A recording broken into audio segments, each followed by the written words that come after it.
Good evening, folks! We're back with yet another episode of Three Men and an Anime here on the 4th of December, 2017. I'm joined, as always, by my good friends and co-hosts, Eric Carlson and Gav Leaf. How are you guys doing tonight? Hooray! It's nearly Christmas! Dear God, it Say is. such terrible things. Now I can say that now because we've got your little holiday thingy out of the way. Yes, So now it's officially the run to Christmas. it actually is. I don't believe you. I hate it. No. There are no further obstacles. It is No. inevitable. No. It is an inevitability. Christmas isn't real. Shut up. Also Passover, also Kwanzaa, you know, pick a Yeah, winter all of holiday. those. We're coming up the winter solstice. To be perfectly honest, at least here in America, Christmas is pretty damn secularized. Despite what the war on Christmas people might say. Yeah. Oh, for crying out loud. At any rate, we are coming up on the winter solstice at a minimum. Which is Yes. something you can't actually argue with. That's a calendar fact. Yep. Congratulations, pagans. Here we come. Yeah, well, I mean, the winter solstice is just a point in the... Yeah, whatever. Anyways. We are Speaking covering... of the movement of astronomical bodies. Yeah, exactly. Yeah. We are covering... Decent segue, Gav. We are covering Gav's two most recent recommendations. Gav's most recent recommendation, which is a combo of two series that are totally... One of them's totally a sequel to the other. Absolutely. Absolutely. Certainly. It's such we're- a seamless continuation, you wouldn't believe it. Yeah. We're covering Gainax's Gunbuster and Gunbuster 2, otherwise known as Diebuster. So, from what I understand, from what Gav's told, from the research Gav's done, we know Gunbuster came out in 1988, making it the oldest show we've covered on the show so far. Yeah, it literally came out towards the end of 88 and completed through 89. Yep. You beat out Slayers, Gav, by 4 years. Well done. Nice. So yeah, essentially, it looks like it had a staggered release. It's essentially a 6-episode OVA that got released in 2-episode blocks or between the 2 years. To be honest, the way I found it, and the most common way that this has been presented, or if you ever catch it on TV, is more than likely in its trimmed down theatrical cut.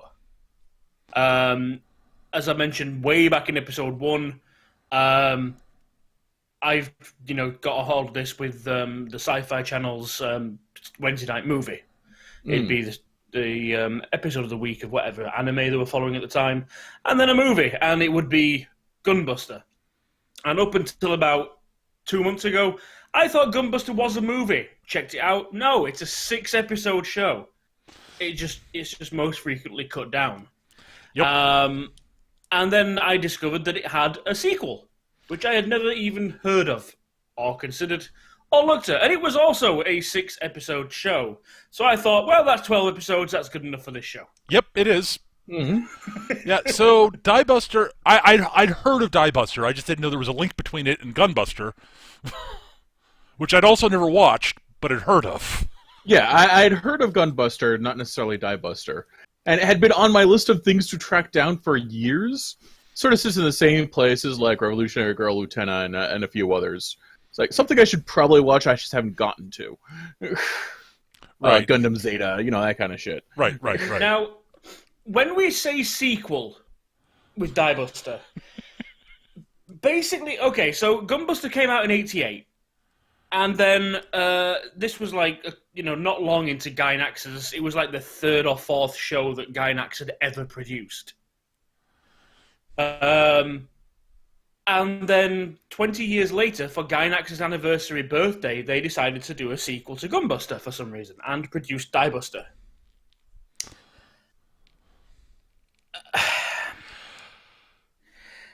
So before we get into why we are hesitant to call it a true sequel, we should probably talk about Gunbuster first. Yes. All right, both of these shows are super robot shows. Yes. the superest of robot shows. They're way up on that list. Gunbuster, they're both sci-fi. They're both set around Earth, and in both of them, Earth is being attacked by space monsters. That's what they call them. It's an appropriate name. Yes. Yeah. This is one of those shows, they don't go into the enemies, it's Starship Troopers, it's that kind of thing. They're just bugs, they're just space monsters. There's no need to invest in a deep enemy. That's not what we're interested in here. Yep, they are monsters from space that are completely inimical to human life. They actually breed in the stars of medium-sized yellow giants. So, our stars. Yeah. They lay eggs in suns and then supernova out of them. Yeah. So,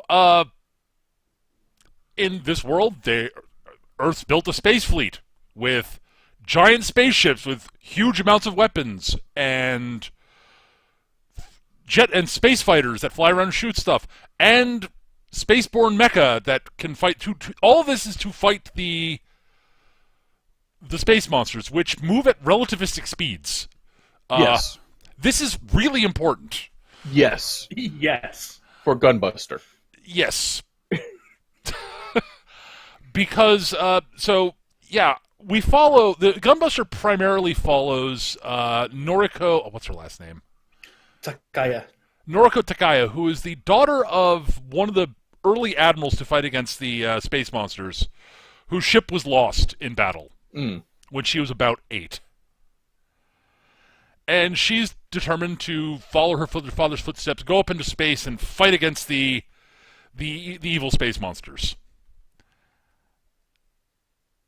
And she's not, as they do. Yeah, she's in high school right now, and the high school she's at is specifically there to train mecha pilots. Yeah, it's a military school basically. Yeah. Yep. She is physically very talented, but she has trouble sort of translating her natural physical skills into piloting. There's just too much. There's information overflow for her. She, can't divide her attention enough to do what she needs to do. She over focuses on individual things, and she's just a bad pilot. Yeah, basically she can't she's got 2 hand controls, the pedals, and you've got to watch a monitor to see what's going on, but at the same time keep an eye on all the dials and the controls, and being able to just know what's going on at all times and keep your balance and move. And she just can't. Yeah, she just can't consciously get it. Right. Yeah, she just can't absorb all the information quickly enough. At least at first. Yeah. Considering when we open on this, we see this school, and they're literally getting students to train in the most basic ways ever. In the point where you have mechs, not the students, the mechs, doing push-ups. Yep. And squats. Which is just hilarious. Yes. And jogging. Yes. The jogging makes sense. That's the one that actually makes sense. The squats actually make sense, because it's all about, being able to maintain the mech's balance as you're doing basic shit. Yeah. Push-ups I don't know about, but the other two make sense. But yeah, it's basically doing basic PE sort of thing in mechs. Honestly, I think they're doing it just because it's awesome. Yes. It is one of those scenes, it's like, oh my god, this is great.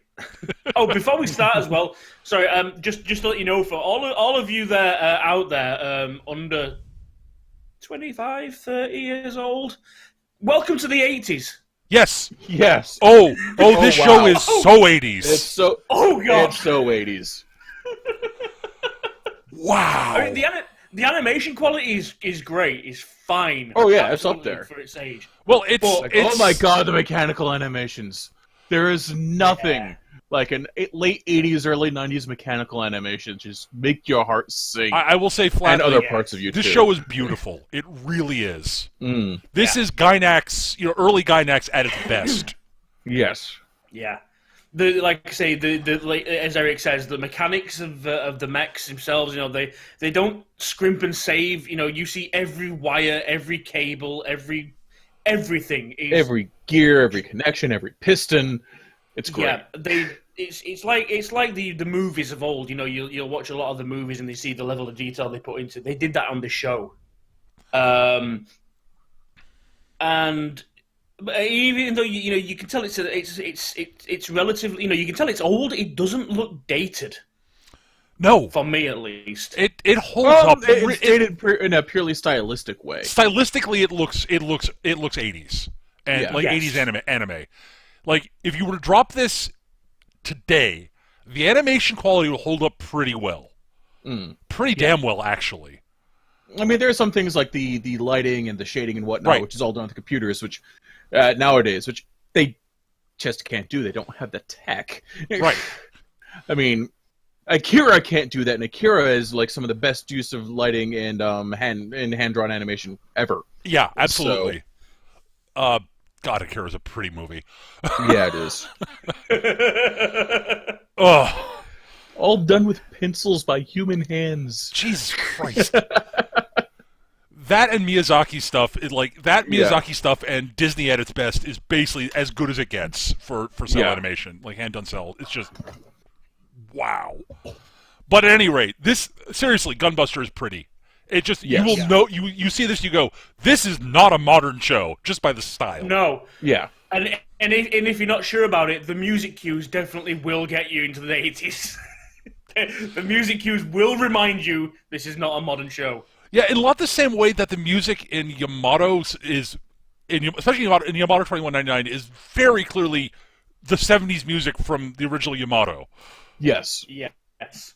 This is so of the 80s, and yeah, it works really well. So at any It rate, actually does, yeah. so back to our Mecha PE. yeah, Yeah. so Noriko's got I forget what's her friend's name? Shoot, The one who becomes Big Sister. I'm not thinking about. Oh her. no, the friend. Sorry, no. I'm not sure. Her name's not on the list. I know who you mean. She's in the picture we have on screen there with the glasses. But, yeah, with the glasses. Oh, hang on. Let me see if I can find. I thought I had this, but I didn't.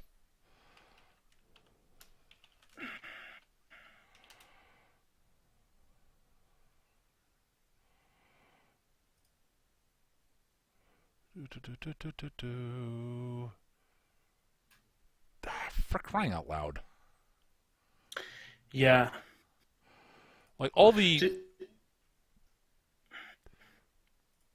none of the sources I'm looking for actually list all the characters.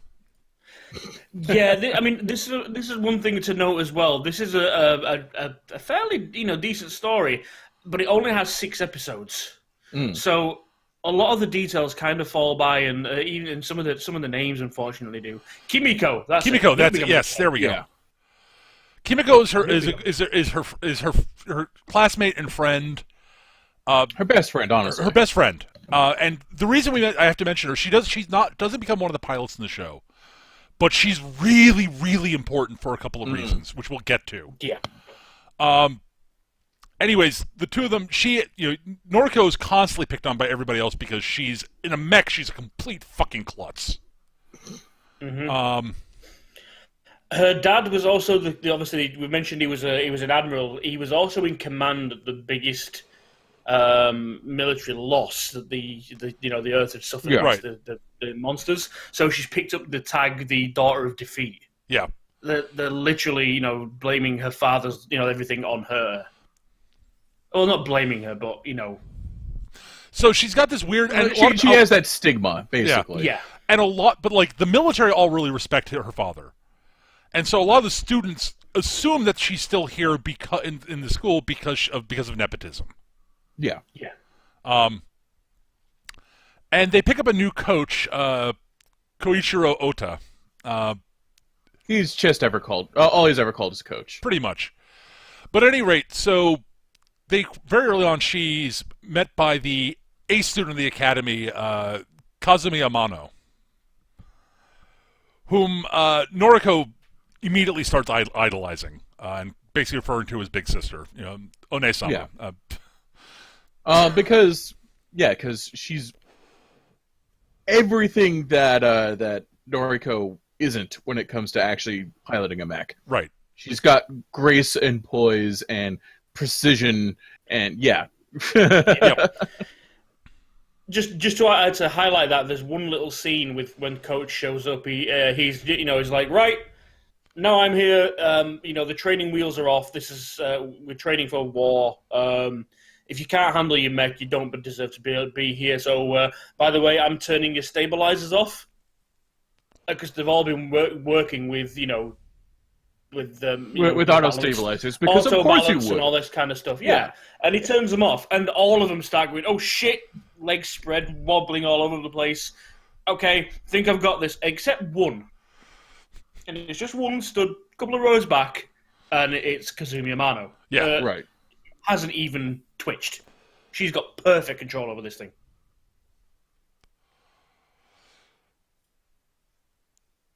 And it's like, okay, guys, do a few laps. Let's see what you can do.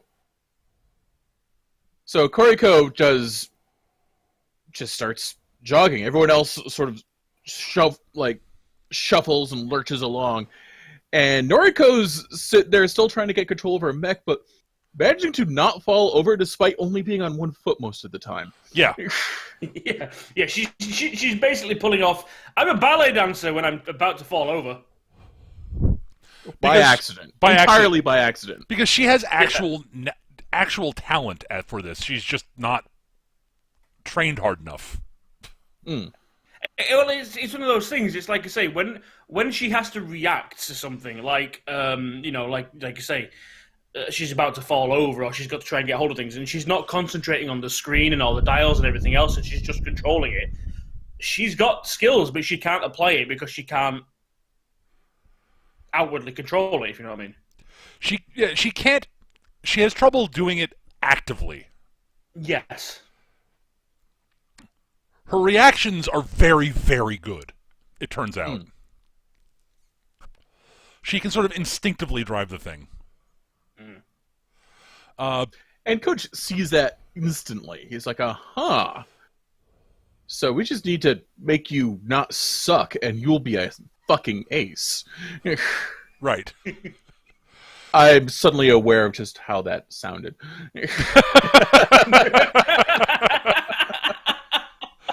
At any rate, so fairly quickly, he basically starts having her do various bits of. He basically tells her to go run 50 laps out of her mech, which she does because you put a task in front of her, and tell her to do it. She's basically willing to. She'll do basically whatever. Yeah, well, like literally, she can't get control of her mech, so he says, "Right, get out and do it on foot." And everyone else has finished, gone home by the time she crawls into the locker room, and Kimiko's waiting for him. And she's like, I don't think he actually expected you to complete all 50 laps. but he told me to, so I did. Yep. Because I'm going to be a pilot. It's just how it is. And it's very quickly, only 2 of the students from this academy are going to be chosen right away to go up to join the fleet. And Amano is one of them, obviously. And everyone's expecting it to be her. And the other one everyone's expecting it to be is Kashiwara, who is sort of the other upper student. Yeah. Yeah. The other protege, so to speak. Who does not like Noriko. Nah, she's a bit of a bitch. Yes. Yeah, she's the one that's leading the bullying and the and the haranguing and all that kind of thing. So, but it turns out they post the choices, and lo and behold, one of them is Noriko, which gets basically everybody in the academy turned against her, and they start tormenting her relentlessly. Yeah, there's one scene where her mech is like scribbled on in graffiti and slurs and all sorts of stuff. She tries to sit down in it, and there's tacks hidden in the seat. It's like, okay, and she breaks down. She just, it's a private little moment with Kimiko, but she just breaks down and she just can't handle it. Yep. And she goes to Coach to try and say, look, what are you doing? And he literally just cuts her off at the knee. Just says, I know what you're going to say. I know, you're here to back out, and you say you can't do this. I'm telling you can. And if you want to know what you're missing, follow me. And he takes her out to this overlook over the beach. And he says, there you go, right down there. That's what you're missing. and they see Amano is doing her own personal training. Yep. She's wearing leg weights basically and doing stair runs and all this sort of stuff in her own time. And Coach just explains, look, you'll do whatever anyone tells you. Any task put in front of you, you will succeed. But are you willing to do it in your own time? Are you willing to set your own tasks and your own goals? You just go home and then come back the next day and do what everyone tells you again. But she's doing it 24/7. Is the gist of it. It's not spelled out that quite that long, but that's the gist of it. He lets the image of Amano running up the stairs speak for itself, and she goes, "Oh, that's what I'm missing." Yeah, she does the math herself. Yeah, I mean, she's been sort of, she's basically mentioned she's come to the conclusion that what she doesn't have compared to Amano is that she doesn't have the talent Amano does. And Coach is like, no. Yeah, she's talented, but she works much harder than you do. Yeah. Like, talent alone isn't what's going to do this. Work. Talent alone doesn't do it. Hard work alone doesn't do it. You need both. Yeah. And so the two of them he basically starts training her directly and, outside of class. And Kashiwara basically, decides she's had enough of this and challenges Noriko to a mech duel. And for much of the fight, she kicks Noriko's ass until because Noriko again is having trouble focusing on the monitor while paying attention to driving the mech, and she eventually turns the monitors off and then proceeds to kick her ass, and lands this super difficult maneuver, this jumping lightning kick thing. They call it the lightning kick. It's the rider kick. Yeah, it's the lightning kick. It shows up a lot. It's awesome. And everyone's like, "What the fuck? She could do that?" But yeah, it's like she removes one of the stimuli. So it's like, okay, I can't keep an eye on the sensors and the monitors and this and everything. So she turns the monitors off and just flies by instruments. Yep. Use the force, Luke. Yeah, basically, kinda. It's more just, I guess I'll just use my intuition. Yeah, that seems to work. Yeah. And Kashiwara basically goes, "Well, fuck. Okay, yeah, she kind of deserves this. Damn." Yeah. But there are moments where through all of this where even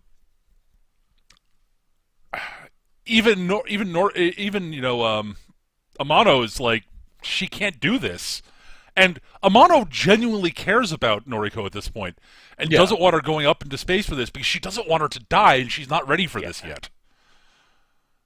And she's kind of right. Yeah.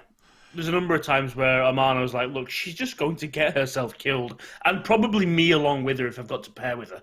Mm. But, every time, Coach cuts her off and tells her, no, she'll be fine, and, things happen, and it looks like, Noriko proves that she's gotten better, and Amano's like, okay, I see where you're going, and you are my friend, I care about you, and I do like working with you when you're not fucking up. I mean, you're not as good as I am, but, right. Who is?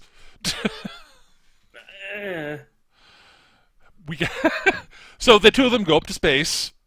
And speaking of who is. Yeah, where we're introduced to, we see the other mech pilots and the fighter pilots, and the big introduction ceremony.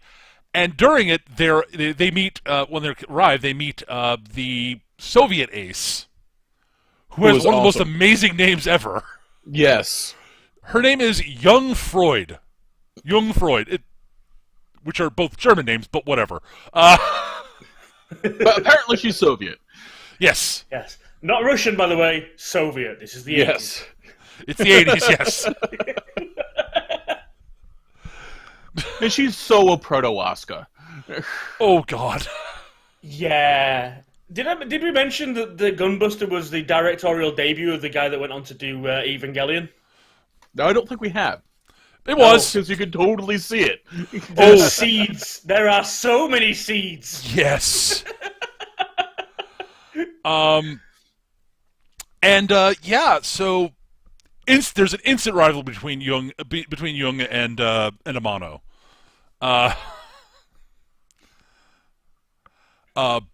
And rivalry across the board because they both have an interesting coach who is who's the only survivor of Noriko's dad's ship and that fleet.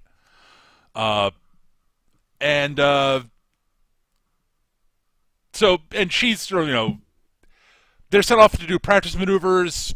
Jung challenges Amano to a duel just to see who's best because they're both aces.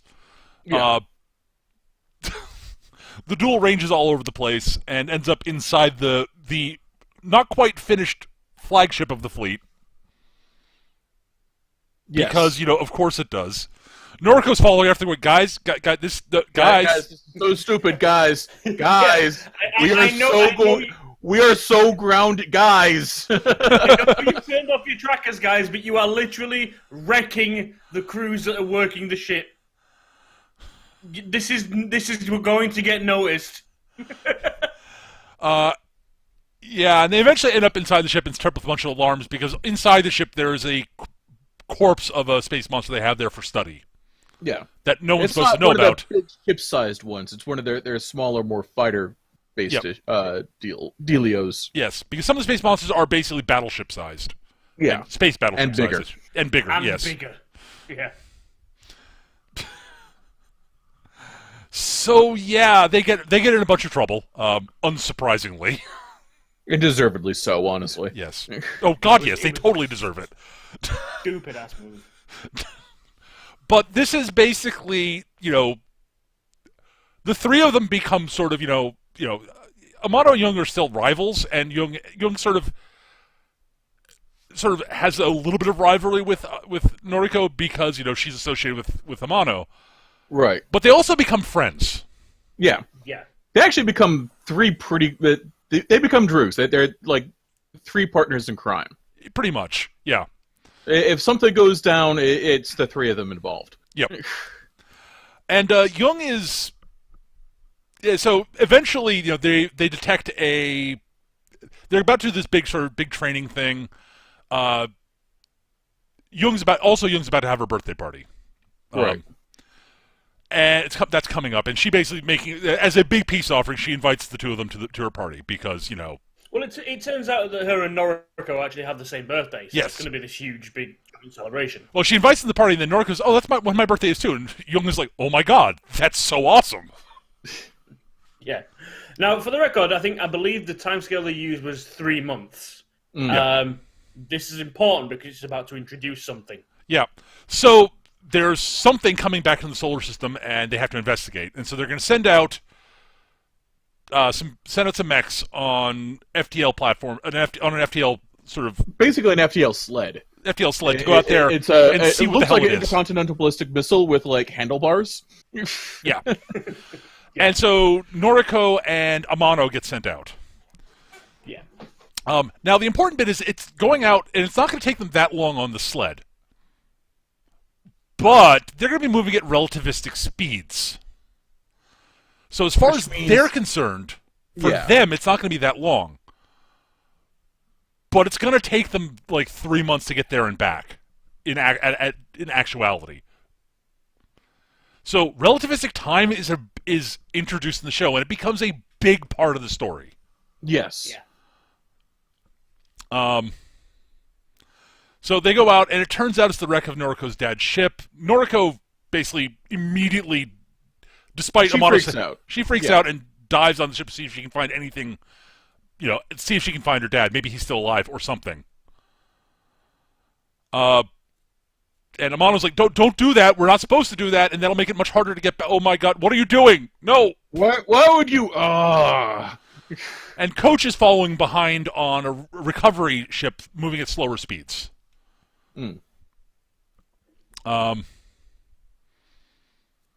So, yeah. It turns out, there's nothing on this. Nobody's alive on the ship. There's literally no bridge. Yeah, the bridge got blown out. Noriko opens the door to the bridge, and there's nothing there. There's just a void there. Yeah.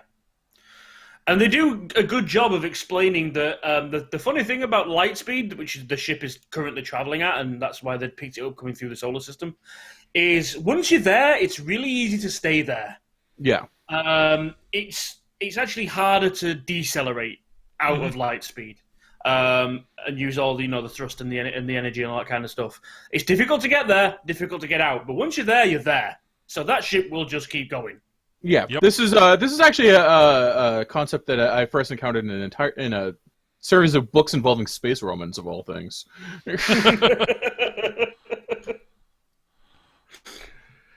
But yeah, so they realize that the longer this mission goes, then what it means for them is that the longer passes on Earth.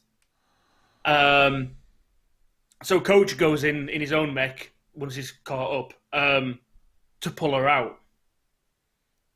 And I think what they say is when he manages to get her out, they recover them both. And I believe he says something along the lines of they were 30 seconds over the deadline.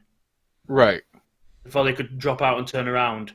And because of that, they missed 5 months rather than 3. Yeah. Yep.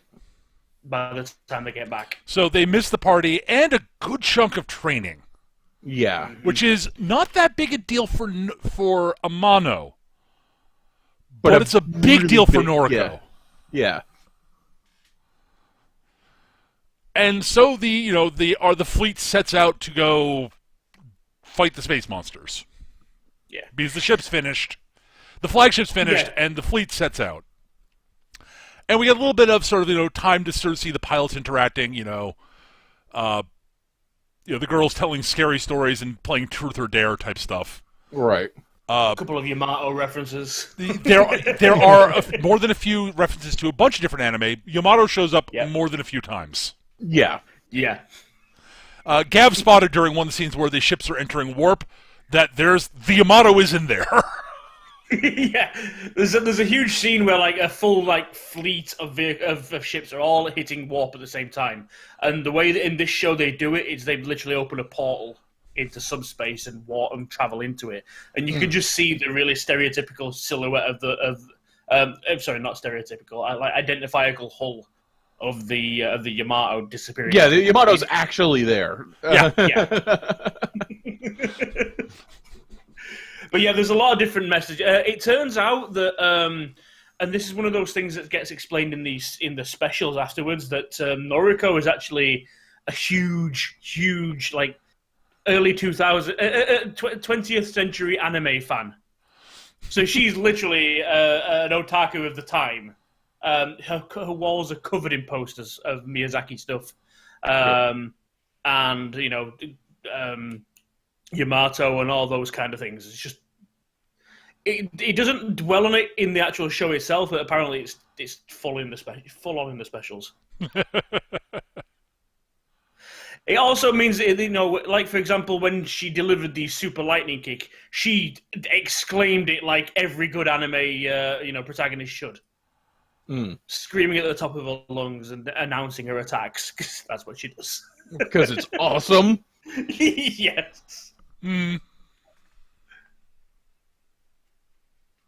Here's the thing. During the Truth or Dare thing, though, that's where she meets Smith, her American counterpart, who's also a dude. Yes. Because her dare thing is she's got to go hang out in the hangar while they're warping. And during warp, basically, virtually everybody's confined to quarters. Right. Yeah. So they're not supposed to go out and do stuff during this. And both have been sent to the hangar to basically, tie a little sort of headband thingy on near one of the mechs to prove that they went there. And that's where they meet up. Yeah, Smith comes around the corner. He's like, "Oh, you girls do this shit too, right? Okay." and they look up, and there's like a whole collection of headbands on this one pipe that is clear. This is a regular thing. Yep. Right. Congratulations! You are now being hazed as part of the tradition. Yep. Yeah. Coach catches them and dresses them down a bit. Yeah, because Coach is such a badass, he's already at the top of the fucking platform where they're supposed to tie the band on, and he's like... Despite having a bum leg. Yeah! And he's there. I'm pretty sure we're under curfew right now. Sorry, boss. But, after this, Noriko overhears Amano talking to Coach about, listen, I can't partner with her anymore. She's a liability out there right now. She's missed too much training. And this breaks Noriko's heart. And, yeah. Because, the two of them, she thinks of Amano as like her big sister, and, when the two of them work together, they can never be stopped. And Coach is like, no, you don't understand. You guys have to work together. You guys are the perfect pair. I've got a plan for all of this. And Amano's like, I can't do it. No, sorry. And Noriko overhears this and basically, runs off in tears. After basically agreeing that, okay, fine, if you don't want me as your partner, no, that's okay. Poor kid. Yeah. And Smith finds her, and, he doesn't have a partner either currently, so, he offers to be her partner in the next upcoming battle. Which comes up not that long afterwards, where they run into a fleet of the space monsters, and a fight ensues. And it's pretty freaking cool. Yeah. Like, oh god, watch from Noriko's point of view, and she doesn't catch a lot of what's going on. Because everything's moving at relativistic speeds. Right. And she's getting telemetry fed to her by Smith. And she's like, right, and I saw a flash. Yeah, and she's panicking and all this stuff. But like before that, I want to talk about like just watching the battle, the flagship. Its gun ports opening for its laser cannons. Yes. And it's mechanic. This show is mechanical porn. Oh, yes, it's beautiful. Absolutely. And then it opening up with these giant banks of laser cannons and firing swarms of missiles. It's great. Sorry, not missiles, photon torpedoes. They're referred to as photon torpedoes. Yeah, photon torpedoes. Yes. But yeah, even the design of the laser arrays, they're not laser cannons. It's like the whole side of the ship just opens hatches, and there are just focusing lenses. Yep, all down the side of the ship. Yeah, that's actually how a laser would work. It's not a beam cannon; it's a focusing lens. Yeah. Okay. Yeah, as much as I love the shock cannons on the Yamato, this is far more technologically correct.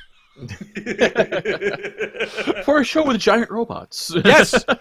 There's a lot of stuff about this that actually makes a certain amount of scientific sense. Except for the stuff where they talk about ether stuff, which, yes. They still had to invent warp travel, I'm afraid. Yeah, and that sort of thing doesn't bug me. We have to introduce some sort of FTL mechanic. Right. Okay, fine. Warp travel, hyperspace, what have you, those are all things that maybe could possibly exist. We've disproved the possibility of the ether already, people. But they're using it anyways, and I don't really care because they do so much else right. Yeah. I mean, hell, they're piloting Mecha. Mecha are impractical. They're awesome, but they're impractical. Yeah, I still say it's bullshit. I don't have a mobile suit.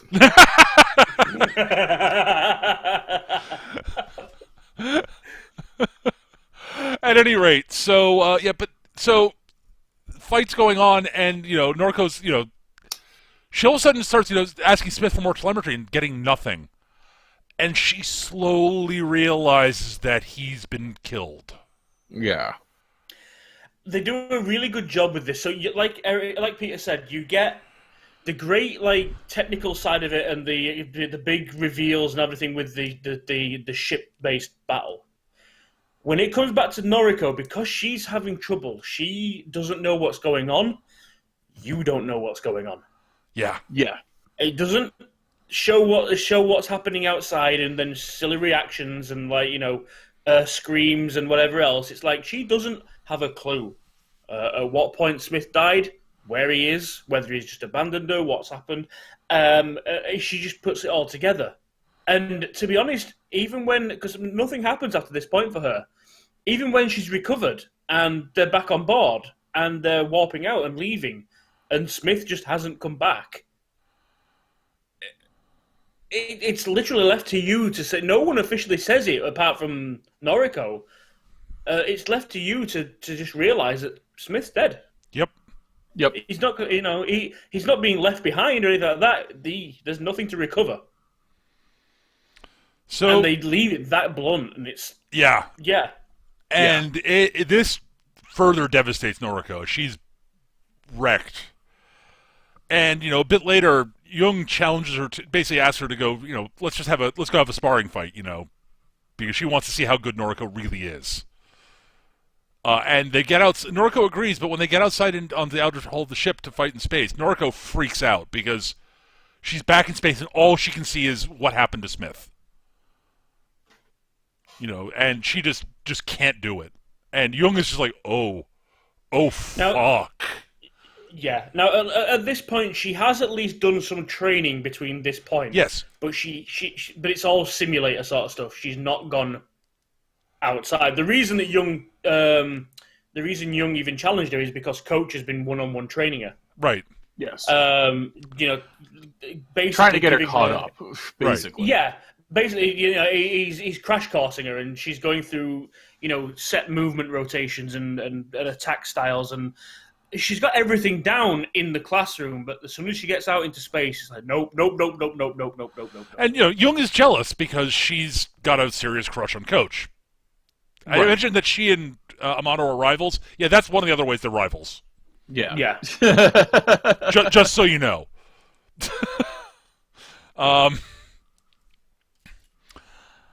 And this is they're about to come up to another battle, and Amano basically tells Coach, you can't let Noriko go out there. She's going to die. And, Coach basically comes to the conclusion that at this point, right now, Amano's right. I can't send her out right now.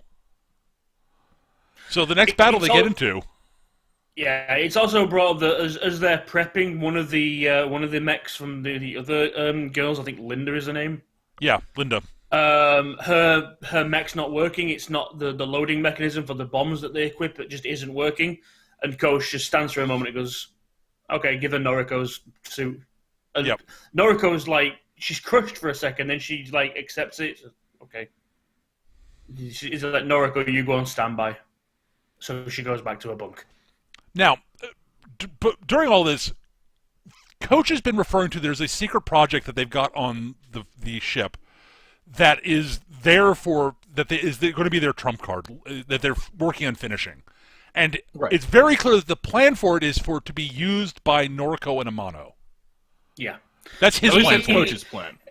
He every now and again instead of referring to them as pilots or anything like that, he'll refer to them as Buster pilots. Yep. Right.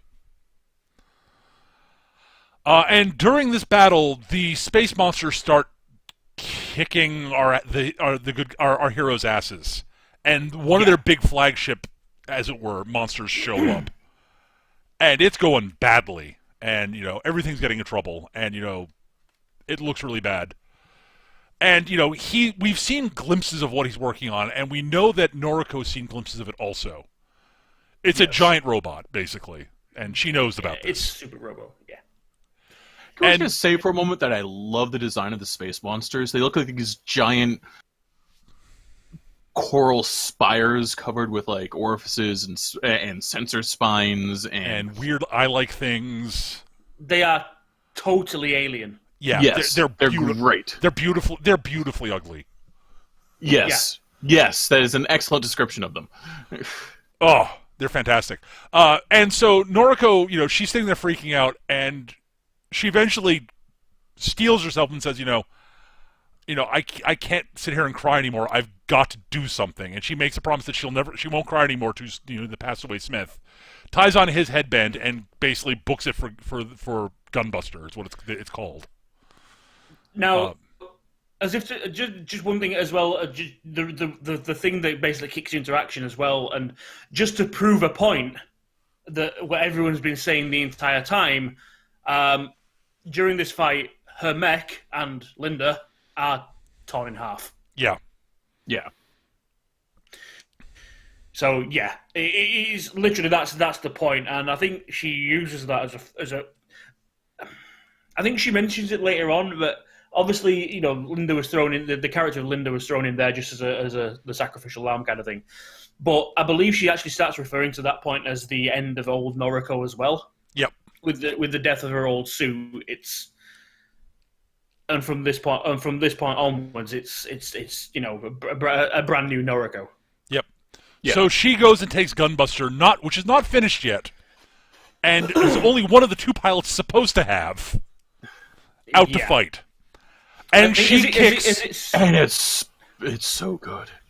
This is the thing. I mean, it gets the reveal is so great. I mean, the captain is at the point where the captain of the actual flagship is like, well, fine, this is completely ineffective.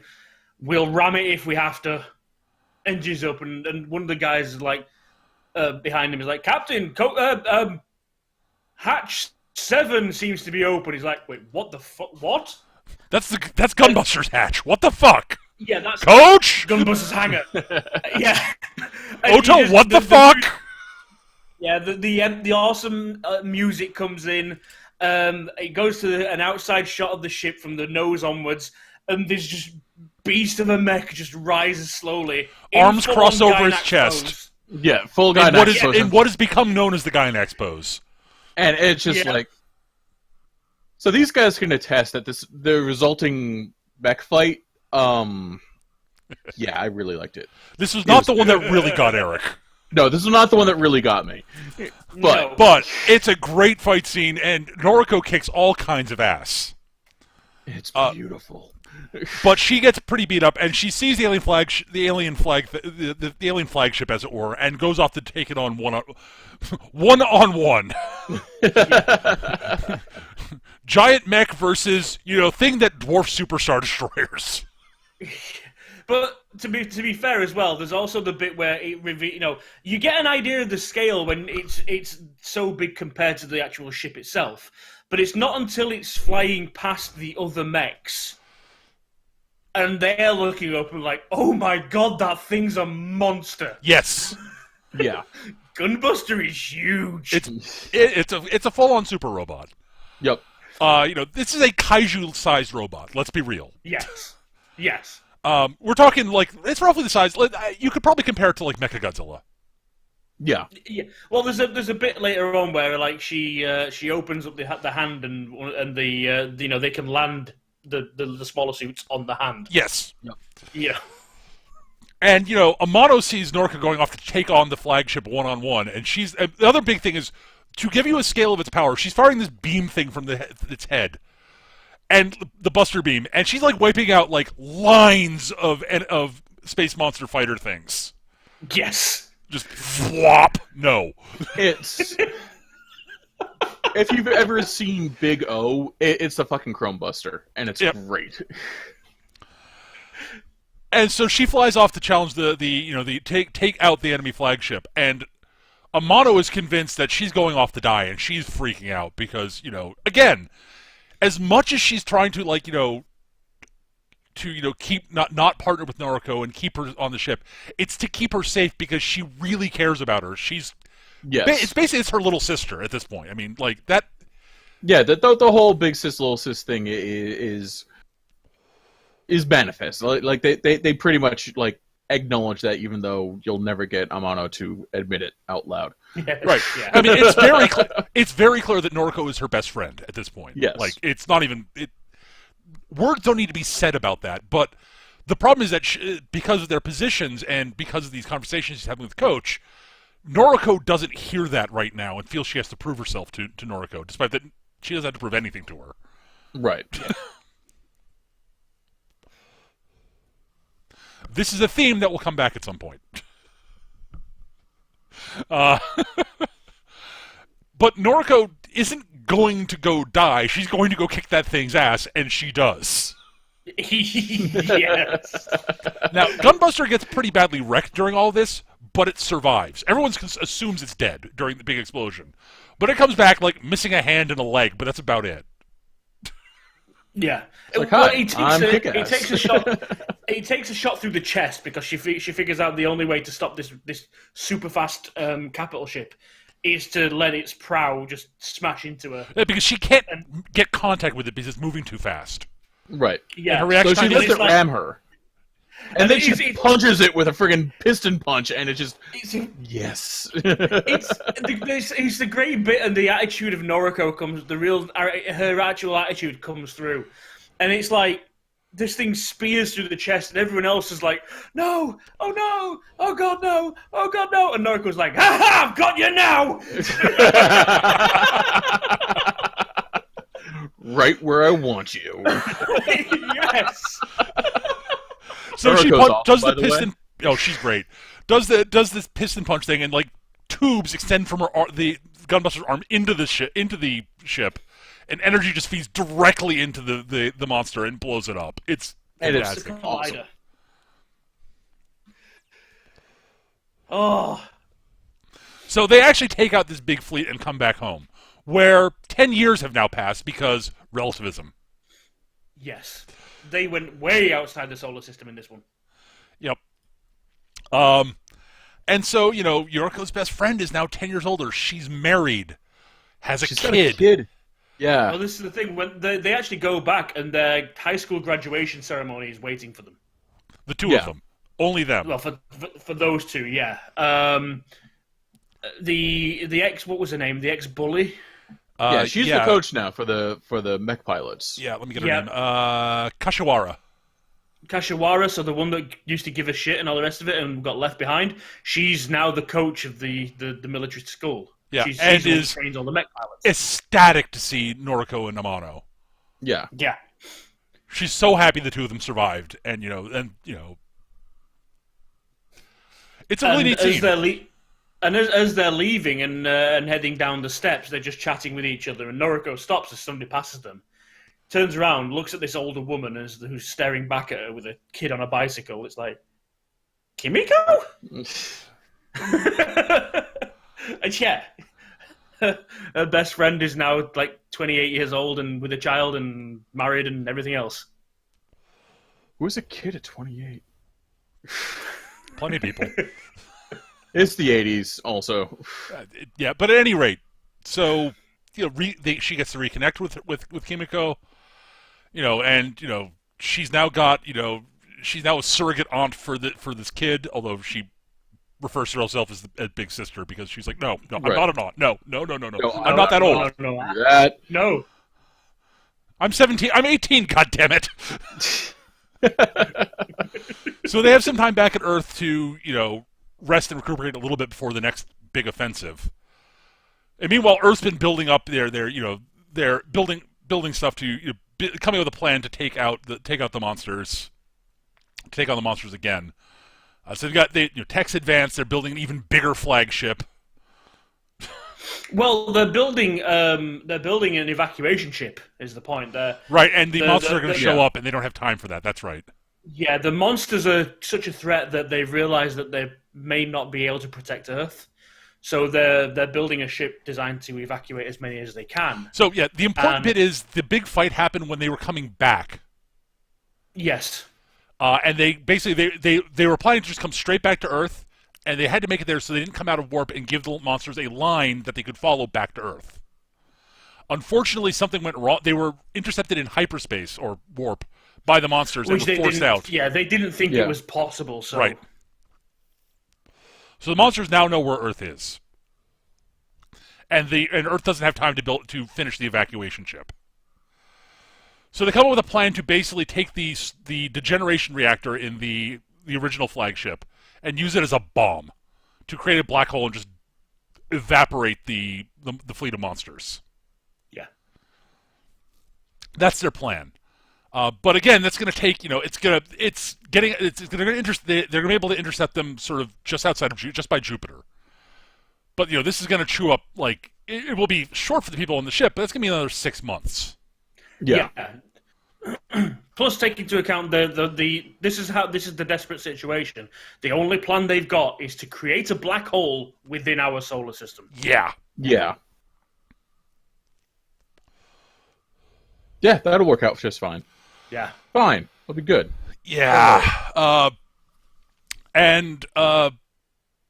So we get this bit, and, Amano is basically, she's freaking out at Coach because, she can't bring herself to tell him that she loves him because... Right.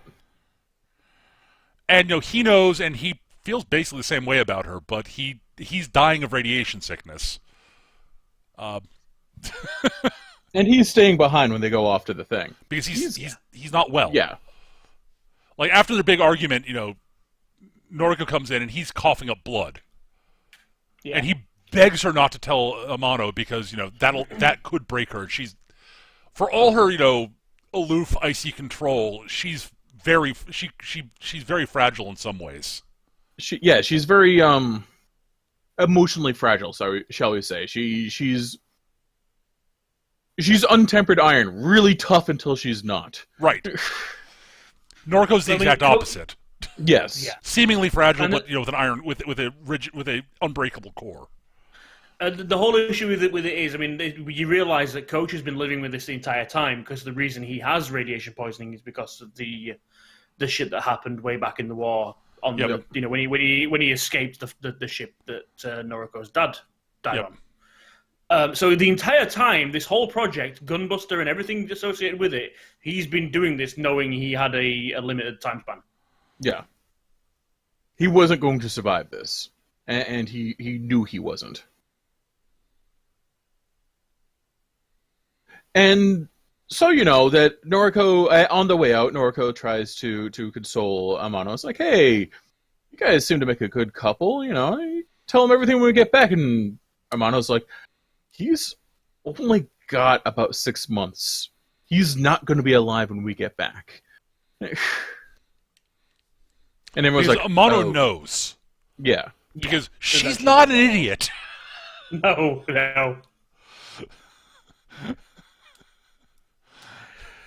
But yeah, this is the other trick as well is revealed, so to speak, of Gunbuster, in the fact that they're both flying two separate ships. They're large, but they're essentially fighters. They're flying. Yeah. They're big fighters, really big fighters, in suspiciously Gunbuster-ish colors. What? No, not at all. I never would have guessed that. That's ridiculous. But yeah, they engage, and they reach their destination with the old flagship ready to blow. And they engage. They've got lasers and missiles and stuff to hold things off. And they're doing well up to a point, but Amano's always got one eye on the relative clock. Yep. We're just ticking up at a hell of a pace, and how many weeks and days and months have passed on Earth. And she just gets to a point and hits the brakes and says, "No, that's it. I'm not going any farther. I don't want to get any further away from Earth. I don't want to lose any more time." And she just refuses to fight. And Noriko, to paraphrase, tells us to pull her head out of her ass. Otherwise, she's wasting Coach's last few months and the whole hopes and everything else that he's put on this, and giving us the opportunity to do this and save everyone. And then possibly Eric's favorite scene in all of anime begins. Yeah. as the two mechs, because they basically have to escort the escort the bomb into position. And so they got to get through this huge fleet of monsters to get it in position intact. And so the two ships proceed to combine into form Gunbuster. And the combination scene is absolutely gorgeous. It really is. Yes. Once again, like we said, every gear, every pipe, every piece of mechanical connection, every servo, it all just sort of clicks in, and it's gorgeous and it's amazing, and and then the fight happens and it's beautiful. And yeah, the two of them combined kick all kinds of ass. This I need to scene, change my pants afterwards. listening to him while we were watching that scene was uncomfortable. I thought it was hilarious, but yeah. But yeah, Jesus, it's a fantastic. There's some great little animation choices as well. Like, I mean, like I said, Noriko's there, and God bless her voice actress. I could listen to that scene all day, but she's just screaming out these attacks. But it's some of the best. It's some of the best attack announce yells ever. Like, maybe even the best. Yes. And like, there's some like she's firing the Buster beam, which just clears out fucking whole sections of space. Buster missiles, which are basically fingertip missiles, and the animation choice they used for this is they don't animate an explosion; they just wipe bits of the model off the screen. Yeah, it's like really they used. It's like they used like void missiles or something. Yeah. The Buster shield, which is basically a cloak which it pulls around itself, because of course it does. It's because of course badass. They've got homing lasers. They do a lightning kick, which has this like grinding thing on the bottom of the feet. Yeah, it's great. The enemy tries one massive trump card, and it's like it's a weird like bioform alien that essentially it's two that tried to smash two big Gunbuster bio pistons try to smash together on top of them. And they just catch it like strongman style. And it turns out they've got the they try to use the beam, and it bounces off the surface of these two things, and they're like, "Oh, that's cute. Fine, double Buster Collider." Yes. And the piston punch thing that they use on the original comes out the fists and the legs, and fucking kaboom! It's amazing. It's so good. It's so good. And so the planet bomb, the black hole bomb gets in position and wipes out the alien fleet. Hooray! Huzzah! And they get back to Earth, and Coach hasn't died yet. Coach held on, because Coach is a badass. Bastard. And, they finally admit to each other how they feel. Hooray! And they do get married. And they do get married. And we get the next episode, which is the final episode of the show. Noriko fucks off back into space because she's the Buster pilot. And they have they've got one last trump card. That's to go to the galactic core with Buster Machine 3, which is made out of Jupiter's core, and collapse the galactic core, which is all the space monsters are breeding. Yeah, which is where they're from. Yes. And so we have the final episode, which is many years later. 15, in fact. Yes. Yep. And as Eric just said there, so Noriko went back off into space, and Amano stayed on Earth with Coach. Young became the secondary Buster Machine pilot with her. Yep. With Noriko, and they're off in the future because now, if you're watching this and you get to episode 6, do not adjust your sets. For a purely artistic reason, it's all black and white. The last episode is in black and white, which is actually really cool because it really highlights the line work. Yes, with the animation. It is an odd choice, but it's gorgeous for a lot of it. Yeah. It's really pretty. Like, it's abundantly clear. This is an intentional artistic choice. Also, this is the guy who made Evangelion. Yeah. Yeah, he doesn't quite go that far with it, so we're cool. We're cool. Yes. And so, Amano is now the coach of the academy. And she's going off to pilot she's going to be the one who's flying the Jupiter's core bomb out to the Galactic she's Center. Piloting Buster Machine 3, which is the ginormous friggin' gravity bomb. Right. Yeah. They state they've condensed the core of Jupiter down to the size where they can fit into this machine and use it to generate a singularity. Yep. Now, because of the actions of the original black hole bomb, They actually do have the space monsters on the back foot. They're not attacking Earth anymore. But of course, because humans being humans, as soon as we've got an advantage, then we have to press it and go on the attack. Well, because if we leave them alone, they'll come again. Eventually, they will come back. Yeah. So fuck that. We're going to stop them now. Yeah, we're going. We have the advantage. We're going to press that advantage, and we're going to make sure they can't hurt us again. And so she goes, and there's a wonderful scene with her students showing up to basically begging her not to go, and she's saying basically I have to, and them presenting her with this giant sort of string of paper cranes, which is wonderfully done. Yeah, it's a Japanese cultural thing, way to wish good luck and etc. Yeah. And just as a side note, Kimiko's daughter is also one of the students at the academy now as well. Yep. So that whole thing's progressed round. And so Amano flies off to rejoin the fleet. Her reunion with Kimiko is Noriko. Noriko, that's what I meant. Yeah, Noriko is it's sweet, but Noriko's bit strained because Noriko's like, "Hi, I didn't realize you were 30 now. This is weird." Because again, it's more lost time for Noriko.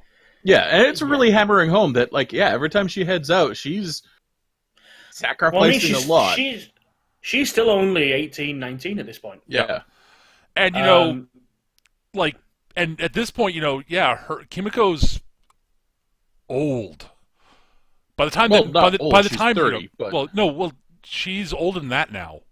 Because already when Amano leaves, it's been 15 years later than that, so she's already she's in the mid-40s at this point. Kimiko. I'm sorry, I got confused. Kimiko. Kimiko's in the mid-40s, and when Amano leaves, and when she gets out there, she's even older. Yep. Yeah. And if they get back, if they head back, when they get back, it's quite possible Kimiko will be dead due to old age. Yeah. In fact, it's pretty much implied. No one they know is going to be alive when they get back. Well, except for Kimiko sends a video postcard kind of thing, and it's like, look, I know what you do. I know how things work. Just do me a favor. Try and come back to see my daughter while she's still alive. If you can't, at least pop in on her on her kids if she has any. Right. Yeah. And it's weird to think like that. It's like, yeah, come and see my my family 3 generations down the line when you get back. Yeah. Yeah. Whew. And so the big final fight occurs, and so the super bomb's going in, and Jung is basically seeds Gunbuster over to Amano because, of course, duh. Right. And the fight isn't as beautiful as the one in episode 5. It's largely done with stills. Yeah, they do this whole thing where it's literally they do this approach thing. And it's like, okay, we've engaged the energy. Time to bomb location, 20 minutes. And there you go. That's it. How do you burn 20 minutes of animation? You do it in stills. Yeah, and it's wave after wave after wave of space monsters coming after them, trying to take out the bomb because the monsters are figuring out what's up. Yeah, they've pretty much gone, okay, so we know what's what. We know what you're doing. Yeah, we're dropping the hammer on you. And the bomb makes it through at the end. And it flies into the center, and the detonation sequence goes off, but they need all the detonators to go off, and 99% of them do, one doesn't. Yeah. Yeah, I think it's literally 100 detonators, except for one. They're the degeneration cores, I believe is what they refer to them as. Yeah, they're degeneration cores. They're basically, it's like adding to the core of Jupiter to reach critical mass. Yep. Right. And they're at 98% and they're not quite there. And everyone's it's like, oh my god. It's 98% because they need another 2% from 2 more degeneration cores. No, they need one more core. They need one more. They need one more. You're right. That's very important. It's very important that's one more core. So, they're trying to figure out what the hell to do. And Noriko and Amano basically come up with a plan. They're going to drive Gunbuster in there, and they have 2 cores. Well, initially, that's the thing. Initially, it's just Noriko. She says, "Okay, no time to think. I'm going in." And everyone's like, "No, I'm not letting you go on some." The captain's like, "I'm not letting you go on some sort of suicide mission." And we thought the same point. It was like, considering the number of people have already died, one more isn't really considered a suicide mission if it gets you victory. Right. But yeah, Amano basically says, well, if we combine Gunbuster together, we've got 2 cores, right? So we'll actually be able to warp out afterwards. Oh, yeah. And, Young is, like, freaking out, and she's, like, wants to go in with him. Young shows up. He's like, hey, I'm going with you guys. Because I don't want to lose... I don't want to lose you guys. Yeah, her whole thing is, like, seriously, like, you're not coming out of this in my lifetime. Because they're getting close to the gravity well of a black hole. Relativity is going to get even worse here. Yeah. Once this goes off, if you get out, you're not coming back out, and you're my best friends. So fuck that.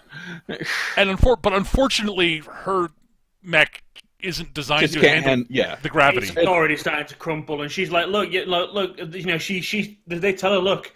End of the day, this isn't. We're not going on a suicide mission. You don't have to come along and kill yourself. We're not killing ourselves. We're getting out of this.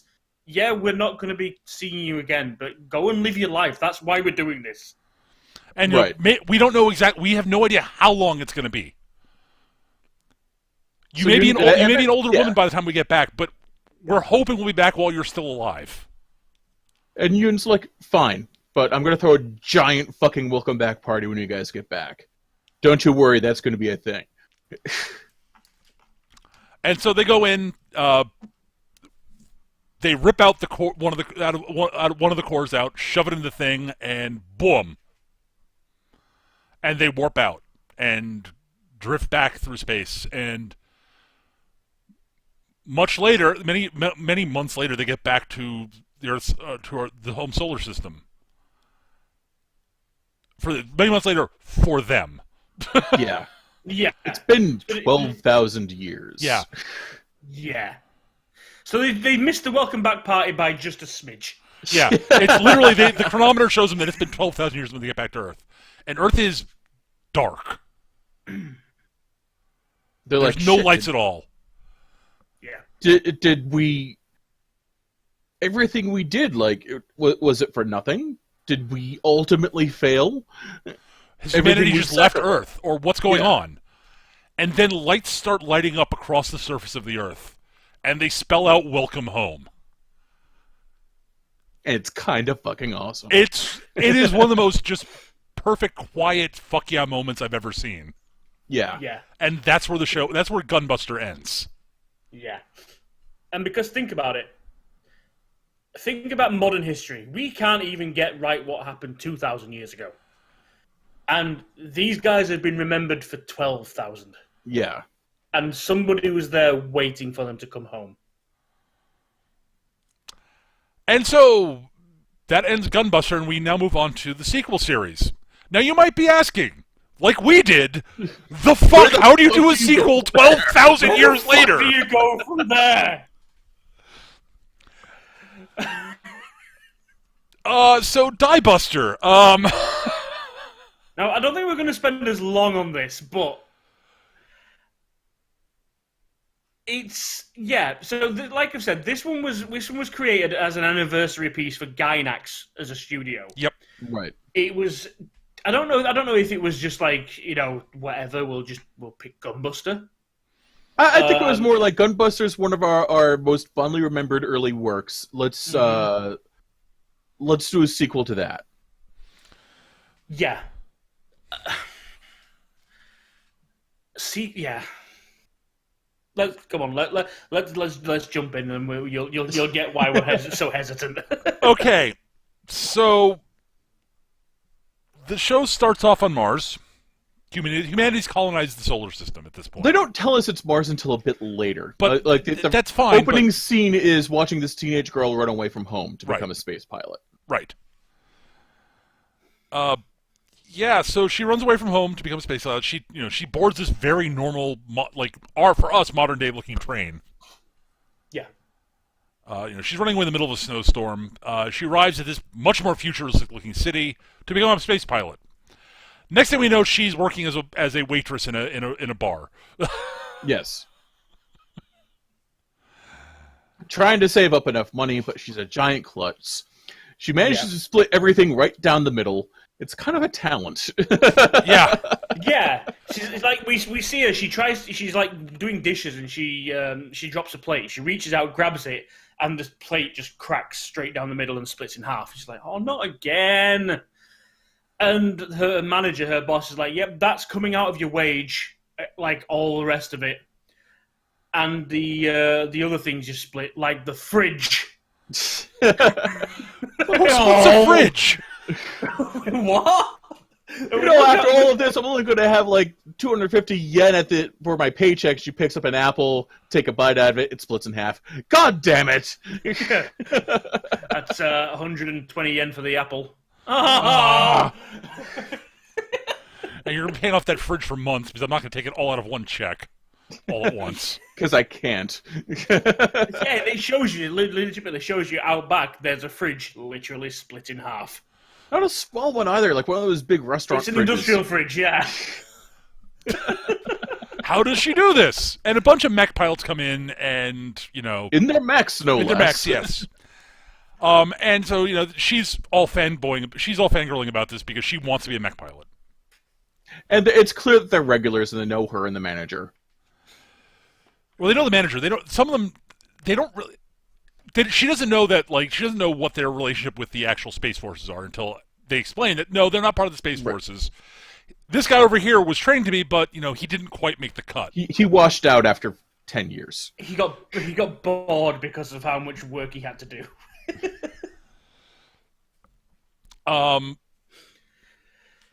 But yeah, and there's someone else in the bar who's listening in all of this. And we get a scene. Noriko basically goes off to clean, and she's Not Noriko. No. Sorry, Nono. Right. No. Yeah, so this was called Nono. Yes, her. Our lead character is Nono. Yeah. The mech pilots are ogling her constantly and start They using start their getting a mechs little handsy with their mech hands. Yeah, they get very, very handsy with their mech hands. Yeah. Which is impressive, honestly, to have that kind of dexterity and control with your giant robot hands. But yeah, it's a fairly uncomfortable little bit. But the other, we'll address that before we go any further. So there's two things Gynax are known for: the Gynax pose, and three service. things if you count their nonsensical if satisfying endings. Yes, and the fan service. Yeah. Oh my god, the fan service. Yeah. Okay, I'm going to say this right now. This show the Diebuster is vastly more fan servicey than Gunbuster is, and Gunbuster has significantly more nudity. Yes. Yeah. Gunbuster has more nudity, but it never feels gratuitous. Diebuster is all about the gratuity. Yes. It's the most Gynax-y Gynax show that was ever Gynaxed. Yeah, because there are sections in Gunbuster, for example, where nudity becomes a thing that this tries to ape. And it doesn't even try to ape it so much as just going, you know what we need more of? Fan service. Let's do some more fan service. There's one scene in particular which is a direct pull from Gunbuster. Yes. But it is so much more obviously fan servicey than that scene in Gunbuster was. Yes. It's very pandery. But at any rate, so the other person in the bar who's not one of the mech pilots is leaving, but decides to intervene. She's got this weird sort of little tag thing on her forehead, which she pulls off, and a giant robot arm shows up out of nowhere and basically just ends things. Not even out of her nowhere, like out of her shadow. Her shadow extends and a giant robot arm comes out. Yeah. So this is immediately wait, what? Yeah. And all the mech pilots are like, oh shit, she's a topless. Which we still don't know what this means yet. Right. Yeah. And, so Nono goes chasing after her, And Because A, to thank her, B, she's a space pilot, and C, she can summon giant robots out of her fucking shadow. yeah, and immediately starts calling her One-sama because, of course, she does. This is a sequel to Gunbuster. Right. Yeah. And the to only- be fair, the only thing she if knows a is that- pretty girl summoned a giant robot out of her shadow to save me, yeah, I'd call her big sister too. Yeah. But the only thing that she really knows is that, like I say, the pilots in the bar have told her that the Topless are basically actual. They're the mecha space pilots. pilot aces. They're mecha pilot aces. They're not just laborers and that kind of thing. Like these guys are. They're actual qualified ace. Pilot aces. They're the best of the best. Yep. So, yeah, and basically she had... So our Topless here jumps onto a Vespa and starts riding down the highway because Fooly Cooly is something that came later, but you see the seeds of. Also, Gurren Lagann. We'll get into the Gurren Lagann scenes later. Yeah. So, yeah, she arrives at the edge of town, and she's standing there. She hears One-sama from behind her. She's like, the fuck? Looks back, and there's Nono running after her. Turns out Nono has great stamina. Yes. Yes, and can run pretty damn fast. Yes. But she's not far behind. Lost a shoe on the way. Well, she lost her shoe back in the bar. Right. It fell. That was the thing that sort of was the final bit where her shoe fell off that made the Topless pilot pay attention to what was going on. The pilot in question, her name's Lulk. At any rate, so she basically, awesome. yeah, no, I mean, she's got a bit of an odd name. Yeah. She basically tells Nono that no, you're not going to be a pilot. You don't have. You don't. It's like she says, okay, let's see. She takes one of the little sticker she has, puts it on her forehead. It splits in half immediately. She's like, yep, nope, you can't be a Topless. Sorry. Not gonna happen. And Nono's like, but I'll work really hard, and I've got guts and fortitude. She's like, that's not gonna do it. That's not enough. That doesn't matter. You can't be a Topless. This is clear. You do not have the biological aptitude to be a Topless. Yeah. At which point, she wanders off in the city, and Nono's sitting there lying going, oh. And she starts falling around by this talking cat.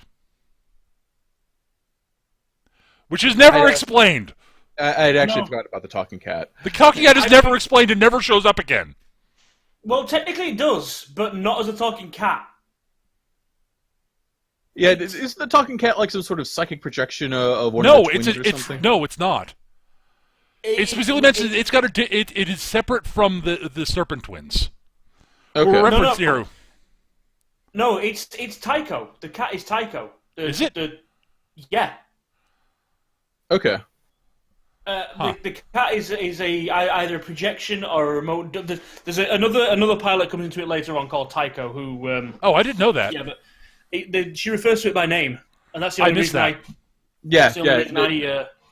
Okay, that's never explained. Right. It didn't. It's never explained, but yeah, it's the name. But, I figured it was a projection or a drone or something of someone. I just thought it was one of the Serpent Twins, not Tycho.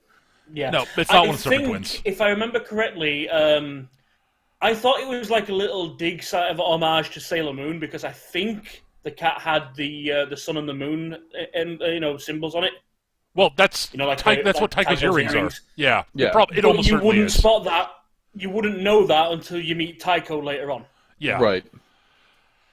So yeah. Just to catch a point, if you're listening to this and thinking, wait, this doesn't sound like Gunbuster. Welcome to where we were at this point. We were so fucking confused. So, Space Monster attacks. Okay, Space Monster, great. Yay! Yay, Space Monster attack. What's the Space Monster doing on Earth anyway? Right. And, so Lulk pulls the sticker off her head and the giant arm shows up and she summons her mech to go off and fight directly. And it can't take out the space monster on its own. So It's totally a moment of like giant robo, like yes. straight with like raising her arm up to the sky and the mech like descending from the heavens, and it's like, that was pretty awesome. And it's got these eyes that move independently. It's got these very human-looking eyes, or eye, I should say. Yeah. Yeah, because her mech only has one eye. Yeah, it's actually sentient in a way. So obviously we gather at this point that technology has changed at the very least. Oh yeah. But she refers to it as Dies Neuf, which is basically French for 19. It's Buster Machine 19. Yep. So considering in the first show we knew of 1, 2, and 3, this is 19. Yep. Right. And for some reason they have this weird thing of all the Buster Machines are named after, they're named Buster Machine, whatever number in French. Yes. Right. So she eventually says, "Okay, fine, you can't take it on your own. I'll link up with you and we'll take the fucking thing out." So she fights it a bit. Noriko's manager shows up in her car to get her back, but she's worried about her. No, sorry, not Noriko. I keep doing that. I've been talking about Noriko so long. There is a reason, to be fair, but yeah, yes. No.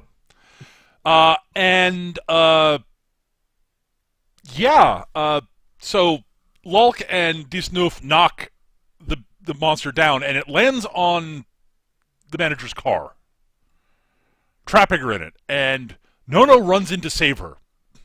And starts trying to lift up the giant bug arm that's laying across the cab of the car. And the manager's like, "No, get out! You can't lift. What makes you think you can lift that?" One important note is, I thought at the time, I thought this was just one of those random stylistic things. Nono's eyes pupils are star shaped. Yes. So it's a 4-pointed star thing. And eventually her pupils sort of flash and there's a weird noise, and she starts lifting the space monster off of the wrecked car. Which is impressive, shall we say? Yeah, and the space and it basically eventually wakes up and flails the tentacle she grabs on, and then it basically goes into rocket mode and takes off into space. At which point Lauk says, "Oh no, fuck you, motherfucker. You are not leaving." And chases after it into space. And so she's about to open up and wipe it out with a big attack when Dies Neuf stops. And she's like, "Why are you disobeying me?" And it basically highlights Nono. Yeah, who's stuck on one of the spider limbs. And they're up in space at this point. And she's like, "What?" And then Nono starts moving. She's like, "She's still alive?" Nono should be possible. At which point Nono basically runs up the tentacle thing, leaps up, and lightning kicks. Does the lightning kick from the previous show? Right in the head area carapace. Cracking it. And then between her and Dies Neuf, they split it in half and it explodes. It should be noted that Nono loses her top in this, and then immediately says, "Onisawa, can I be topless now?" Because of course that joke was coming. Did you think it wasn't going to? This is Gynax we're talking about. Yeah. Now, to address that, we might as well get that out of the way. To address that, basically the Topless, yes, they were given that name purely for that joke. Yes. That's why. But they do at least try to semi-explain it, that they have no upper limit in regards to human development or something along those lines. Because their minds are weird. It's a thing that happens to some kids, and eventually it goes away when they reach sort of like, adulthood, basically. Yeah. Right. So basically they've all got these special abilities that they can access when they're synced up with a Buster machine. Well, and they have to suppress their ability. They have to suppress when suppressing abilities. They have the little thingy on their forehead that they have to pull off to use the abilities. Thing. Yeah. Yeah, because otherwise, just as happened in the diner, Buster machines materialize out of nowhere and wreck shit. Right.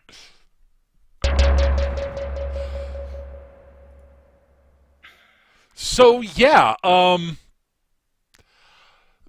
we find out that she goes up to join up with her fellow Topless pilots, a group of them. And Locke's like, okay, fine. You kicked the fuck out of a space monster. Maybe there's a place at the fraternity for you. Especially considering we were in space and you weren't wearing a suit. Yeah. This is where we find out that Nono isn't human. She's a robot. Right. Yeah. Everyone's like, I've never even heard of an unregistered robot like this. And someone else is like, yeah, but you see them all the time out in Pluto. Right. Yeah. Like, So okay. This is another hint of how far technology has come. Yeah, You know, she's a androids and fully robots are a thing. sentient and sapient, free-willed android Yep. that looks entirely human. Mm-hmm. Skin's the right texture and everything. They mentioned that. Yes. Yeah. Now I will state, just to jump ahead a little bit. At no point up until the last episode do we know at what point in time or timescale this show is set. Right. We don't know. In comparison to anything. The impression we get during the show is that time has passed between when Noriko et al. Set out with the bomb to the center of the galaxy. Yeah. That's all we know. So it's somewhere in that time period. Time has passed, but we don't know how much. Also, the space monsters we're seeing seem very different than the ones we saw in the previous show. They have a lot less of these sort of grown coral thing. They're not necessarily inorganic, but they're a lot less alien. Right. Yeah. A lot smaller as well in most cases. Yeah. Yes. Very much. Yeah, we're not seeing miles-long spires anymore. Yeah, it's swarms of fighters basically. We see some things that are roughly the same size as the Buster machines, but that's about it. Yeah. Yeah.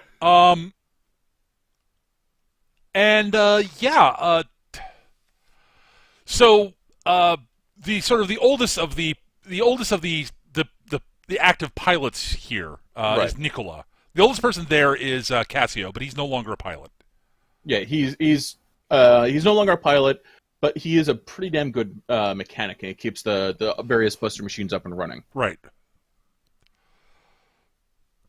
And so they're sort of watching as Lulk is trying to clean up Nono because, Nono is covered in soot and carbon scorn from, exploding space monsters and the leaving the atmosphere and all that. Considering she was actually stood on the space monster when Nerf launched a Buster Beam at it. Yeah. Yes. So, they're watching because, of course, they are. And Nicola's postulating that he thinks that Nono probably could be a Buster pilot somehow. He's got an intuition about this. And Cassie's like, but a robot can't do it. They can't be topless. They're not human. Right. And it's like, no, there's something here. We should keep her in the fraternity. At the very least, she can kick space monsters to death. Right. So one of the running themes throughout Diebuster is Nono desperately wants to be a Gunbuster pilot because she wants to prove herself to Lulk. Because Lulk keeps telling her, don't call me One-sama, please just stop. And she desperately wants to prove herself to her. And this is, in some ways, very similar to the relationship between Noriko and Amano. It's similar. Very similar. It's a very similar theme. Yeah. In that, as the thing goes along, you eventually realize, and it's not as obvious at first, Lulk,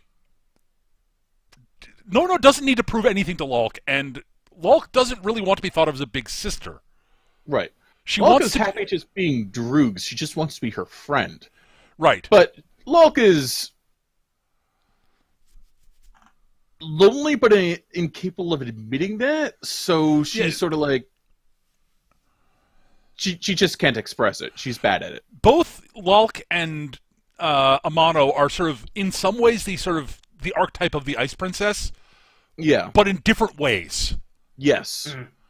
Lulk is the best Buster pilot, the best of the Topless right now. She's the ace. Right. She's Curve the Buster. Ace, she's not. Yeah, the Curve Buster. But she's not. This is the thing. Amano was separated by her obvious skill above everyone else. She was almost treated as one of the coaches by the rest of the students. She wasn't part of the student body. She was better than them. Right. Lulk, although she is the best pilot, She's not separated by her ability because everyone else around her has those abilities as well. Right. In fact, Nicholas is actually more powerful than her. The only difference is because of his age, as it was explained earlier, he's actually coming towards the end of his time as a Topless. Right.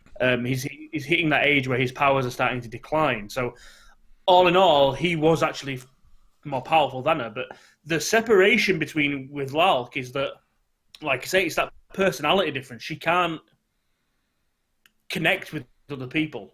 Yeah. You know, she's got all this. She's got a bit of the hedgehog's dilemma, honestly. Except she's not a whiny little bitch about it.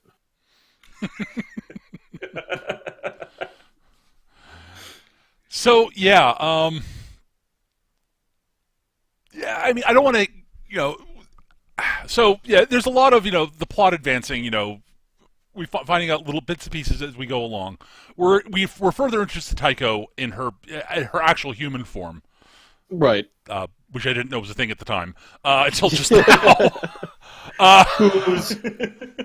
Who desperately wants to be the top, the ace, and is constantly trying to outfight Lalk. Right. For that position, to get the most kills. Cooks her Buster machine trying to do so. Right. Yeah, she misjudges something and takes a critical hit, which leads to more critical hits and more critical hits, and her Buster machine, Soissons-Six, is wrecked. Yeah. And she's recovered. She's recovered, the Buster machines are covered, and she asks Cassius, so when's it going to be fixed? It's not! You cooked this fucker! I don't know how to fix this. But they do have another one coming online in the near future. Right. And there's debate going on about who's going to get it, her or Nono, basically. And big operations happening, and the new machine's not ready to go. It hasn't awoken yet because apparently the new busters, again, we mentioned they're basically sentient. They have to awaken and accept a pilot. Mm.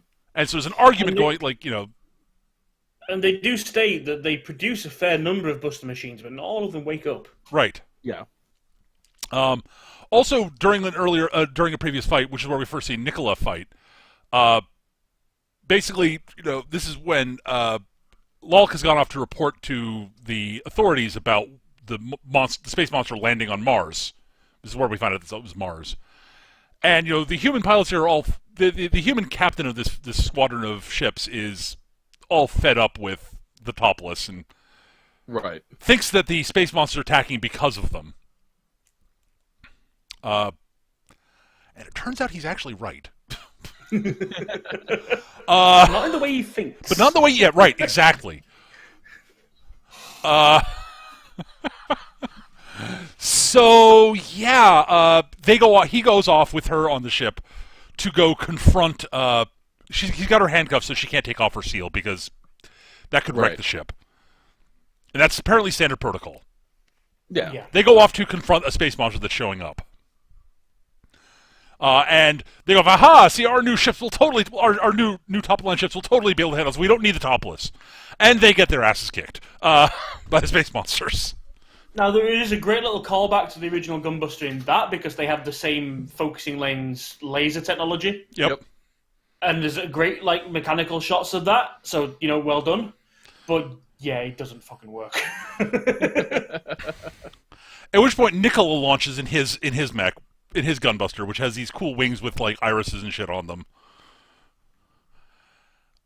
And he overrides the ships, the human ships, and makes them grow mouths, and they go and bite the space monster thing. Yeah, apparently his whole ability is that he can project, he can warp reality. Yeah. That's a thing. Yeah. I mean, to be fair, we're talking about a universe that repeatedly throws black holes like they're fucking, tomahawk missiles, so... Fair enough, but yeah, it's a really weird one because these ships are a huge, cylindrical, almost like they look. Well, they refer to them as whales, essentially. They're that's the shape of them, and Yeah, they grow mouths. They swim through they look like fucking space sperm for a second, Mecha sperm. and then just latch on and bite the mech and bite the space monster. Yeah, it's a weird sort of visual, but yeah. Yeah. But they eventually get flung off and go scattering, and so Nicola and Lulk has, during all of this, before Lulk is on the ship, and during all of this, Nono is in Disnoof trying to figure out, like, she and Cassie are trying to figure out if she can interface with it at all. Right. And so she's exploring it, and she's inside in the cockpit when Lulk, basically during all of this, basically managed to get her hands in a position where she basically does a thing where she basically pulls her hands under her feet because she's fairly flexible and short, and pulls her tag off her head and summons Disnoof onto the ship and gets in the cockpit and goes out to fight through the side of the ship. Yeah. Should I get out? No, it's too late now. Just sit there and be quiet. Because Nono is still inside Disnoof. Right. And so they go out, the fight happens, and, Nicola wants to do a sort of combo move with her to take out the space monster. Meanwhile, Nono has noticed that the ship that Lulk was on, the captain ship is plummeting towards Mars in a crash. Right. And she's like, "We've got to go save that." And Nono's like, Lulk's like, "What? What?" Lulk's like, no, the space monsters are a greater, more present threat. We need to destroy that. The end. Right. Space monster goes first. And she's like, "No, hang on, you just summoned your mech onto their fucking bridge, then smashed out the side, leaving it helpless as it's like falling. No, we're helping them." And Nono also says that Disnoof wants to help them. Yeah. Yeah. This is an important note, because it's apparent that Nono can communicate with the Busters on some level. Mm. And she's basically talking, you're supposed to be the a protector. The people are here to save people. They got to be saved. And Lulk's like, "Fuck yes, okay, we'll go save them." Fine, So she goes right. So she goes flat and tries to push the ship up, and just Disnoof does not have enough power.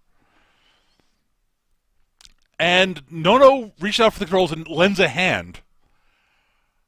And Disnoof's thrusters go into complete super duper overdrive and pushes it up out of the atmosphere.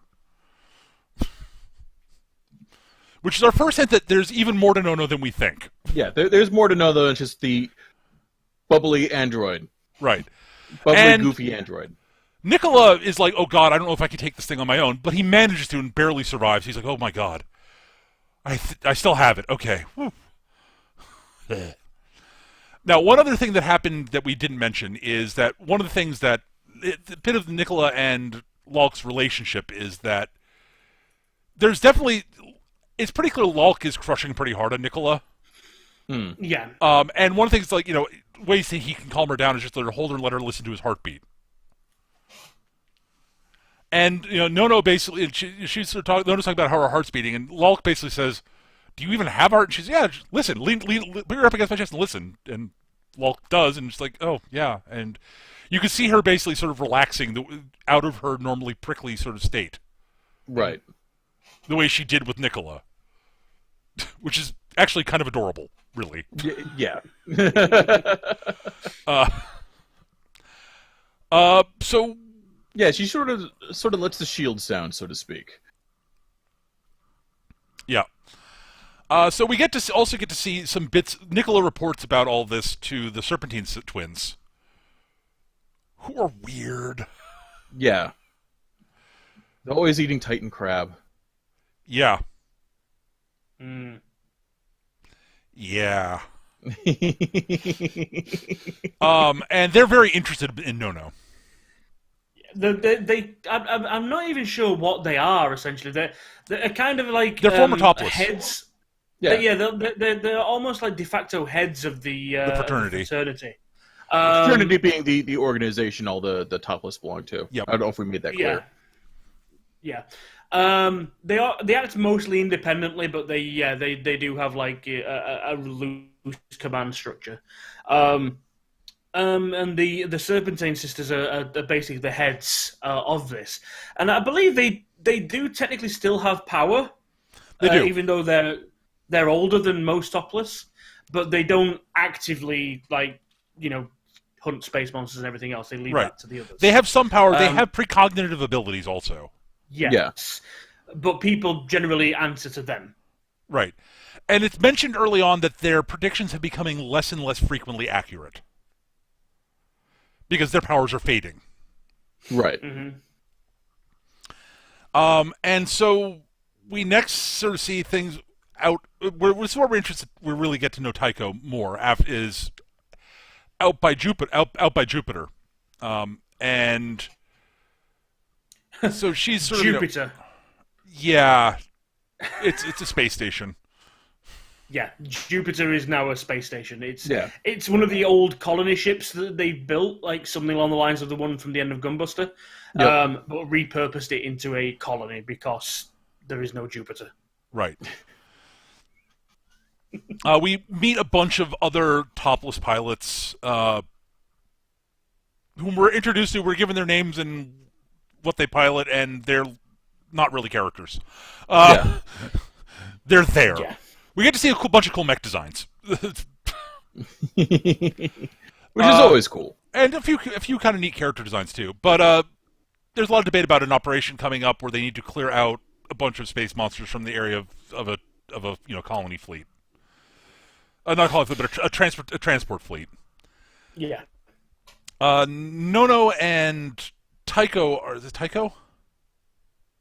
Yes. Tycho, yeah. Tycho. They're sort of palling around because, Tycho was sort of everyone's taken a liking to Nono because, she's adorable. It's hard not to like Nono. She's optimistic, she's bubbly, she's a bit of a goof. And she's very nice. Yeah. And they are hanging out a lot more because since the destruction of Soissons cease, it's come down to Nono and Tycho, sorry, who's going to get the new Buster, the new Buster machine. Yep. And so they've been hanging around just because they tend to end up in a lot of the same sort of places and testing and all this sort of stuff. Yeah, Tycho is in many ways our Jung equivalent, honestly. Yeah. Yes. Because she ends up in a bit of a rivalry with Nono over the new Buster machine, and already has the rivalry with Lulk. Yep. There are lots of parallels between the two shows. Yes. Although Jung's better than Tycho. Yeah, she is. Absolutely. But we find out what Tycho's big deal is during this, which is, she hates the whole sort of attitude that a lot of Topless have that they're, protectors and they're here to, bring happiness and safety to humanity, and because she doesn't believe that's possible for the Topless at all. Right. It's like we're weapons, we pilot giant murder bots. That's what we do. And that doesn't necessarily translate to happiness for everyone. Right. Yeah, she's like, we can't cure disease, we can't do X, we can't bring people back from the dead. All we can do is kill. Yeah. And, so there's this big sort of, big sort of falling out between her and Nono over this stuff. Yeah. Well, they end up like hanging out with some kids hiding out in the street kids bowels of the station. Yeah. And the kids are like, "You guys are Topless. You've got superpowers. Can you make it snow?" No, I can't make it snow.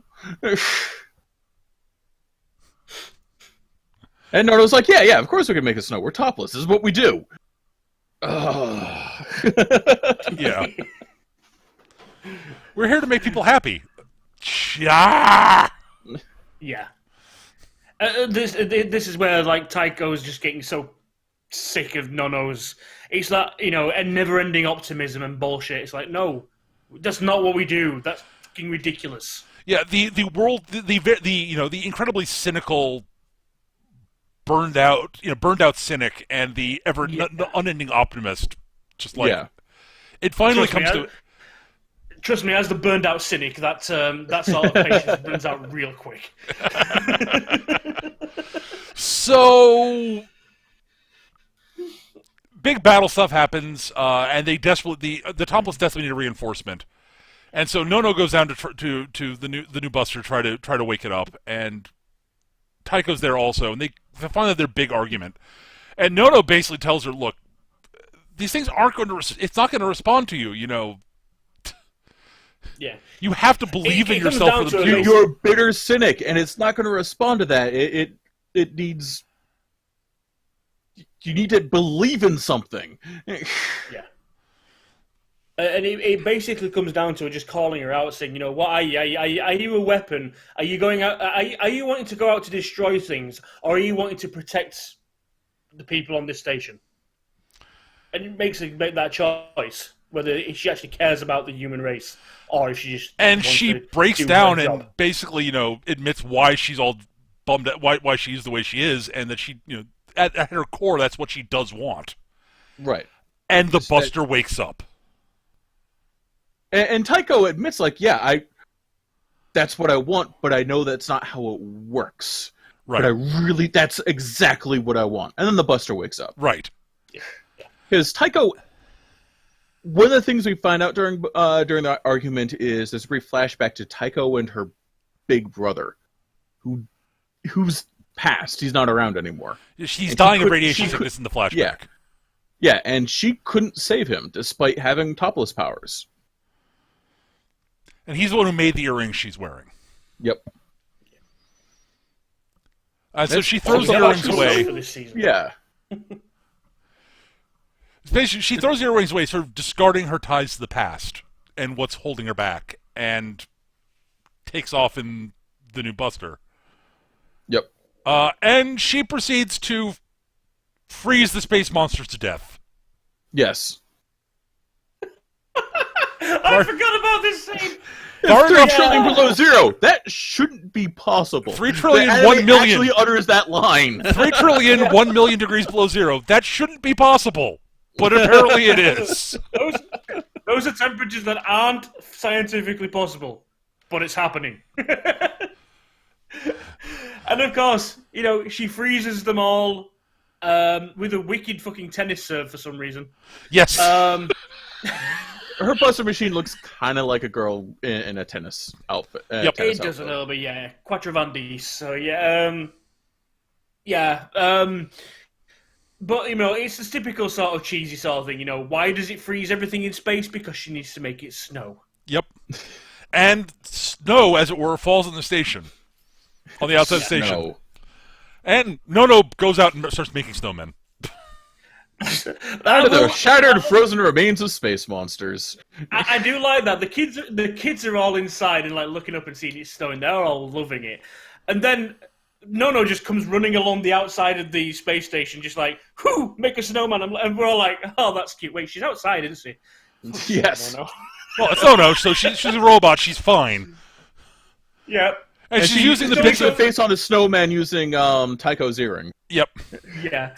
But just don't let the kids see her. They're going to get wrong ideas and end up spacing themselves.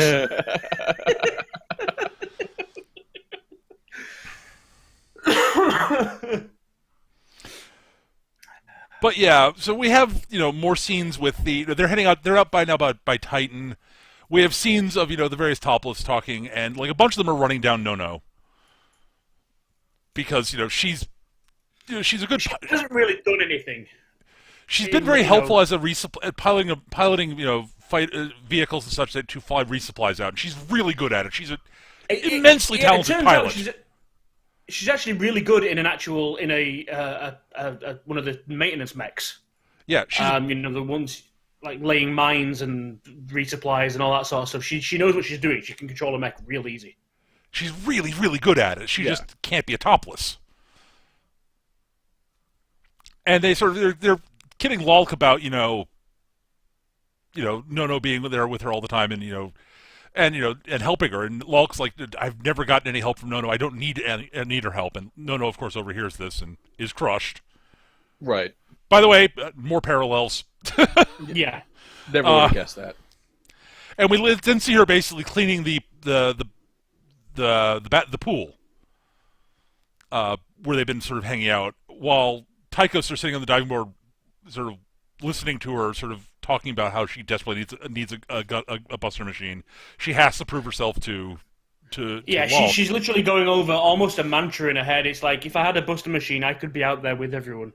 If I had a Buster machine, I could prove myself to Lolk.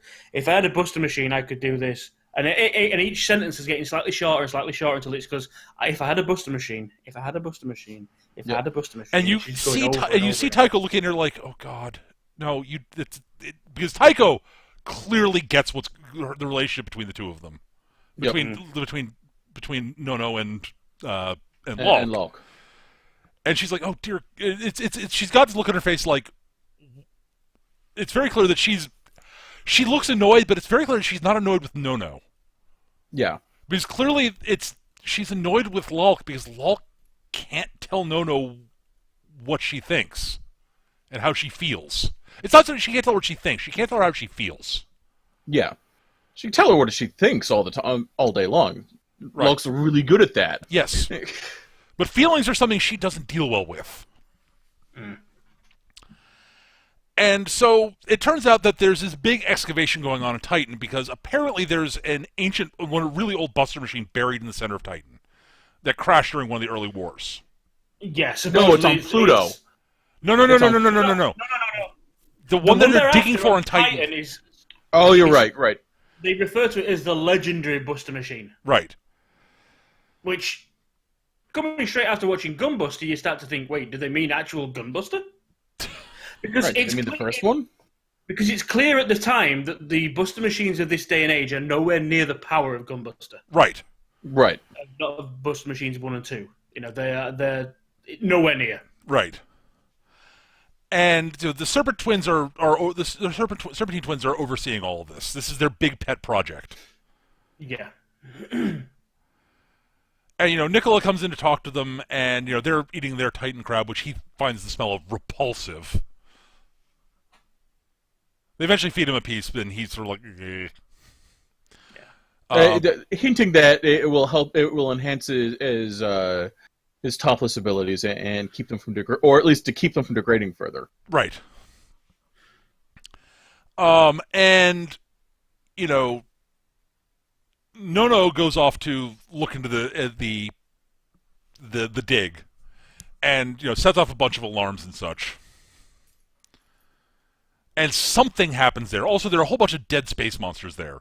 Because apparently they came crashing in and attacking it over and over, the site over and over again for a while. And so the Serpentine Twins are basically like, okay, look, you broke the rules, and this is something where you went. What you did is actually grounds for dismissal. But we know we understand why you want a Buster machine, and we know that's why you were there. Tell you what. There's another old wrecked Buster machine out on Pluto. Go out there, see if you can recover it. If you can have it. No, it's like, awesome, cool, I am on board. And so she and Cassio set off, and Lolk is watching her packing and is sort of silently is and you can see she's very sad about this. And Nono goes off, and Lolk's all sort of sitting there in their room and reminiscing about the times they've been rooming together, and reminiscing about the times they've been sort of hanging out, watching bad movies, eating junk food, doing what roommates do. Talking about Lolk talking about Earth, birds and such. Right, that's something that comes up is that Lolk was actually from Earth, and there are no birds on Mars for whatever reason. They died off. They just don't last there. They died off at some point, and. Talking about why, Nono basically getting her to promise to take her to Earth at some point so she can see the birds at Lolk's home, and Lolk promising to do that, and Lolk sort of saying there's this one little line that she mentioned that she never wanted her to call her. She doesn't want her to call her One-sama. She wants her to call her by her name, right? Because she's her friend and she misses her. Yeah, she doesn't want a sister. She wants a friend. Right. Yeah, she wants it to be She wants the relationship to be more on even ground than the Nono seems to be willing to give. Nono looks up to her and looks like, no, you're an equal. We should be equals in this relationship. She doesn't want to be idolized. She's tired of that. She's so tired of being idolized. She wants a droog, not a follower. Right. Yeah, this is the whole thing. So throughout this show, we've she's the best pilot. So she's always the one that has to go and give the commencement speeches at the academy, and she's the one that always has to do the interviews and give reports to the military, because it's her right as the best. It's her right to do this. It's her right, and she's not sick a right. of It's her duty. And a duty, yeah. She's sick of it. Of everyone looking up to her all the time because she's this huge fucking figurehead. She's a kid. But the thing is, you have to remember, she's a teenager. She's a kid. Yeah. Yeah. So at any rate, the dig is getting closer and closer, and the space monsters show up to attack, so they're being held off because they're in the process of actually waking up the Buster machine. Reawakening it. And so big fights happening. And half of the monsters split off and go streaking off to Pluto. And we find out that the reason that the Serpentine Sisters sent Nono off of there because they suspected the space monsters would be interested in her, and was using her as a diversion. Yep. Because they're kind of assholes. The Serpentine Sisters are not nice. No. And so they awake, and the thing that's buried there does awaken. It's not a Buster machine. It's a space monster. A real space monster. A real space monster. One from the original show.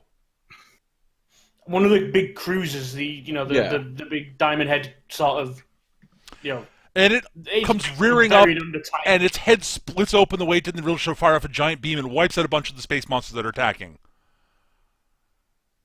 And they start referring to it as an eternal Topless, and and they've got it under their control.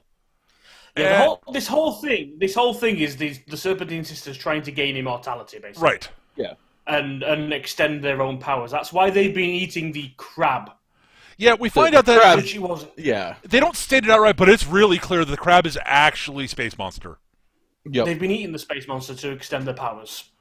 Right. Which is why they're the oldest Topless.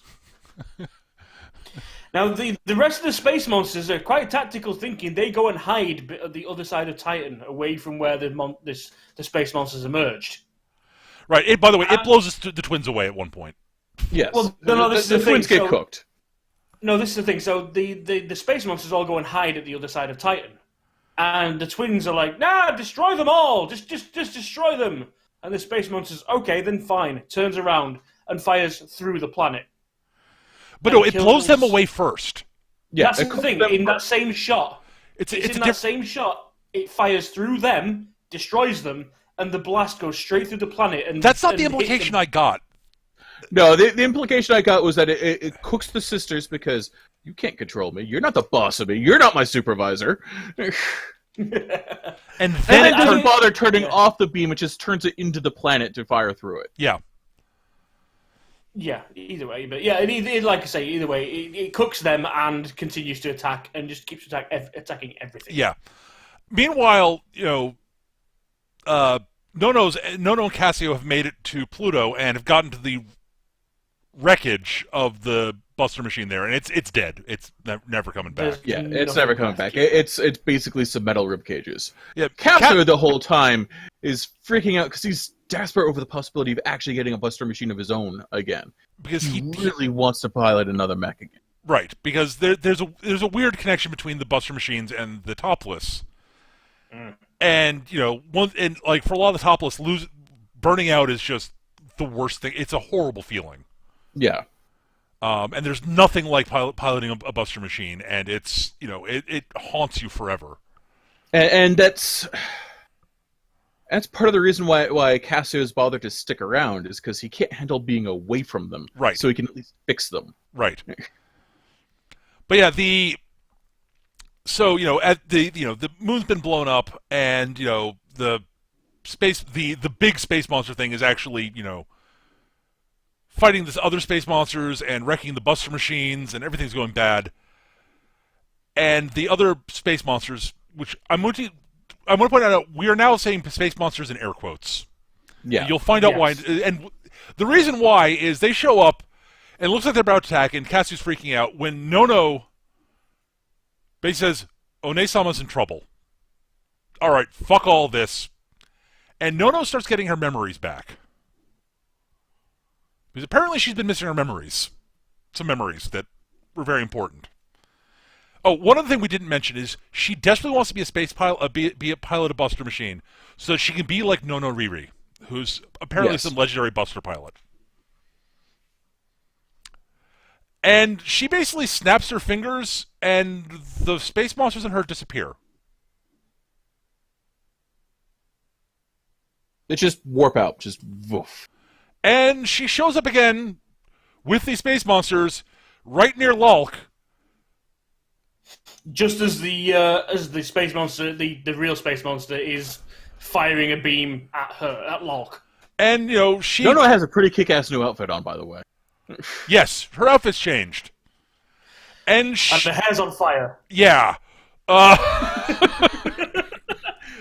I won't say fire, but it's glowing red energy. Her hair is basically glowing red energy. Yeah. And the space monsters form a shield, and the space monsters she brought with her form a shield and stop the beam cold. And this is where we realize that she's a Buster machine. She's Buster number 7. Yeah. She always was. Yep.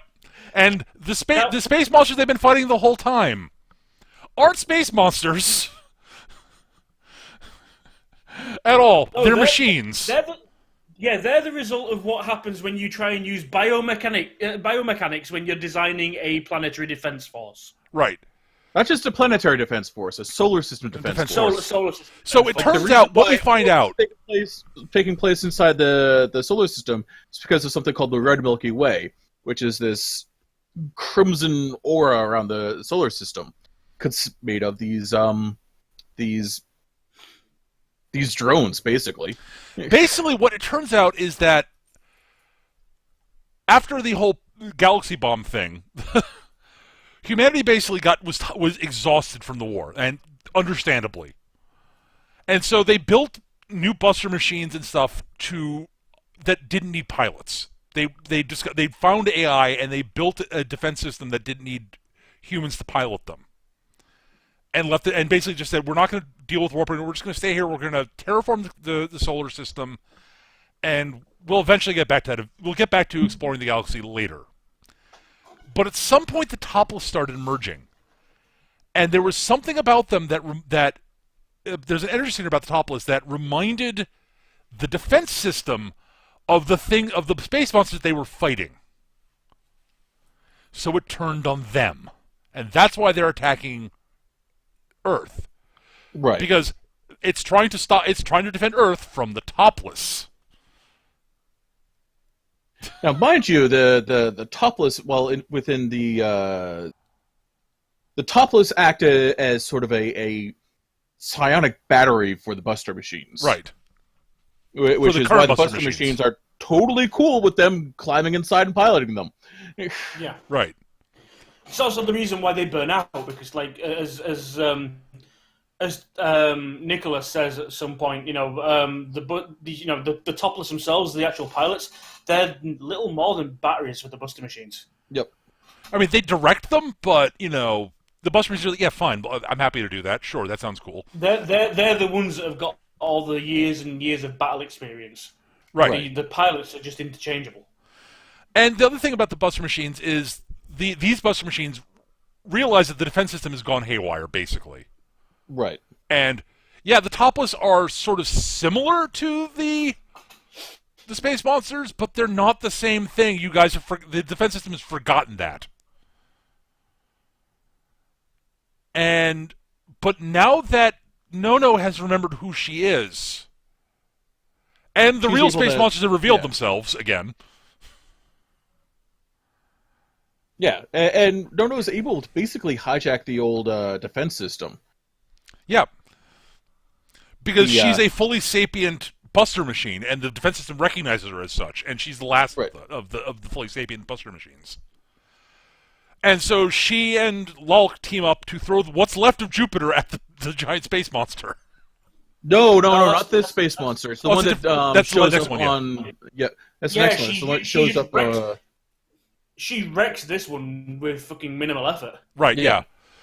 yeah. Another one shows up at a In a the point of remnants gravity. of the black hole from the first gravity bomb.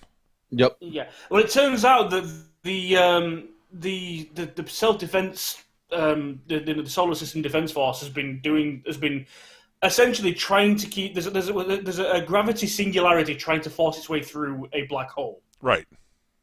Enjoy that science. Yeah. And the planetary defense, so the system, the defense drones have been basically doing what they can to keep the black hole sealed. Hence the red Milky Way. Hence the red Milky Way. They've been doing everything they can just to keep things sealed, keep things fine. Not going to cause anything. You don't need to deal with something if it ain't something. So don't let it become something. And they head out. An important Except- bit except before heading out when- to do that, there's one thing that's Except important when to note. the space monster awakens on Titan. Between the space monster awakening on Titan and Nono hijacking the ones needed to destroy the current space monster, there's nothing plugging up the hole anymore. Right.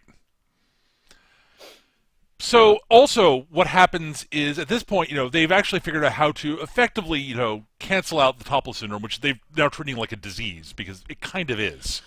The realization comes through that, like I say, the Topless are the beacons as to why they're being attacked. So then, rather than being,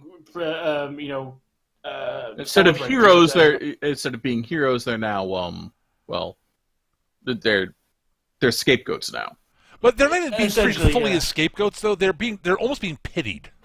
Yeah, it's a disease. It's an illness now Right. that's being dealt with. I mean, there Nono are some is- who blame them too, obviously, but Yeah, well, there always are because Like- people are assholes. Nono is literally the entirety of the defense force now because she is literally in control of the entire defense grid. right. Right. And humanity's rebuilding a new fleet, etc. Yeah, she's not. This is the weird thing. So she's not only just like become a Topless, she's replaced them. She's above and beyond them now. Whereas Lulk and Tycho are both locked up in a hospital room with huge headgear on to stop them from summoning their. Yeah, it's basically a rig that keeps them from being able to pull off their tags. Yep. Yeah.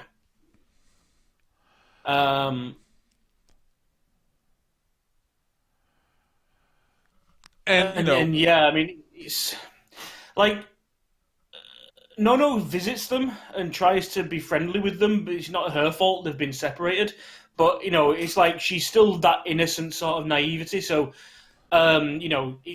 she brings in like a basket of chocolates and goodies and stuff like that. They're like, "How the hell did you get these?" It's like, "Oh, I asked the Secret Service guy, and he brings me pretty much everything I want." It's like, "Oh, that's nice." yeah. And Lulk does get it's very clear Lulk does appreciate this, but she's again really bad at saying it, but Yeah. she gives Nono a paper crane, an origami crane, Right. which Nono doesn't get exactly until Tycho explains it to her. Yeah, and Tycho's like, you're supposed to give those to the people that need to get better, not the other way around. And there's bits where Nono's trying to figure out how to make them, but she doesn't know how to make a paper crane. Yeah, she keeps on fucking it up. Yeah, Nicola comes to visit Lulk and that gets really uncomfortable. Yeah. Well, he goes to visit Nono as well. It's Nono that he goes to visit because, again, after the Serpentine sisters fail, he's now the oldest of the Topless, and his powers are actually Are gone at this point. faded. He's gone. Yeah. He's rolled himself into the military, and he's just a lieutenant in the military. The problem is, he wants to feel close to a Buster machine again. and there's a fully sentient teenage And there's girl. Nono right there. Yeah, right. I got that reversed. Yeah, and it's really clear he's trying to rape her. Yeah. That's not even like. Yeah, there's no ambiguity there. And Lulk is coming to visit Nono because she's like, Tycho's convinced her to go see her because Tycho's like, you realize that she, you should go see her, talk to her. She's your friend. Do this. And she sees this and sees what's going on. She hears what's going on. The door's locked. She gets the Secret Service guys to come in and open the door and take Nicola out. And she's freaking out because, A, he's trying to rape her friend, and B, she was in love with him. In fact, she knew he didn't care about her. Yeah, it's like... Yeah. She basically goes, what the fuck? I'm right here! Yeah, it's a little bit of an uncomfortable way of saying it, but yeah, she's... the implication is... And I hate to say it, but the implication is, it's like, why did you try and rape her? I would have said yes. Yeah. Yeah. If you'd asked me. And it's like, okay. Which is, again... Yeah. Sketchy. Yeah. Sketchy, but yeah. But that it's one of those things that has to be it. mentioned during the show. Yeah. Yeah. It's one of my two least favorite scenes in Diebuster. Yeah. Yeah. In fact, my least favorite scene in Diebuster. I'll be honest. Yeah. The first one for me would be the scene in the bar with the beginning. robots. Yeah, molesting Yeah. Nono. Poor Nono. Yeah. Yeah. So at any rate, the Earth fleet is going out to stop the monsters coming out of the black hole. Nono's leading the defense forces, and there's an Earth fleet there, and Lulk is there because Nono's asked to let them bring her with her, to bring her there. Yeah. Because, Nono is her friend. She wants her to be there for her.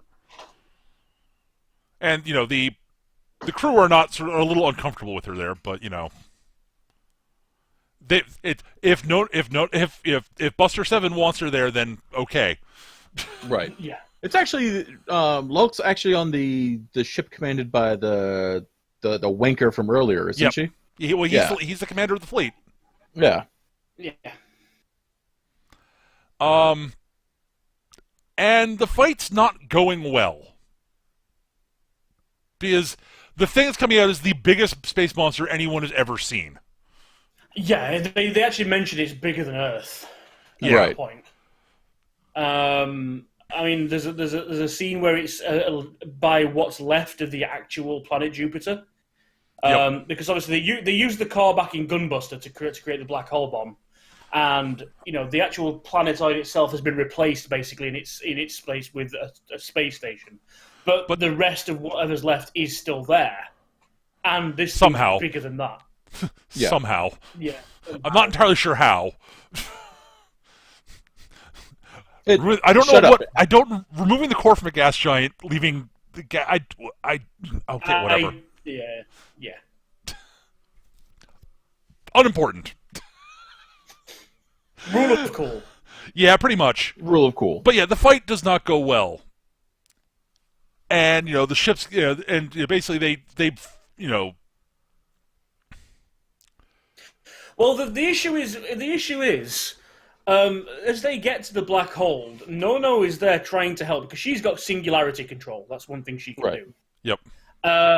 On a small scale, and she's helping to patch up the black hole. The cracks in the black hole that's forming to try and keep this thing at bay. And the humans, being humans, are like, oh, we've got a gravity cannon. We'll help too. Does nothing. Well, no, it causes the fucking crack to break it open. Oh yeah, that's right. Yeah. Yeah, it cracks open the seal, Yeah. and it starts coming through, and Nono's like, huh. Basically, humans take the approach of, you can wash a window with water. Let's use a water cannon.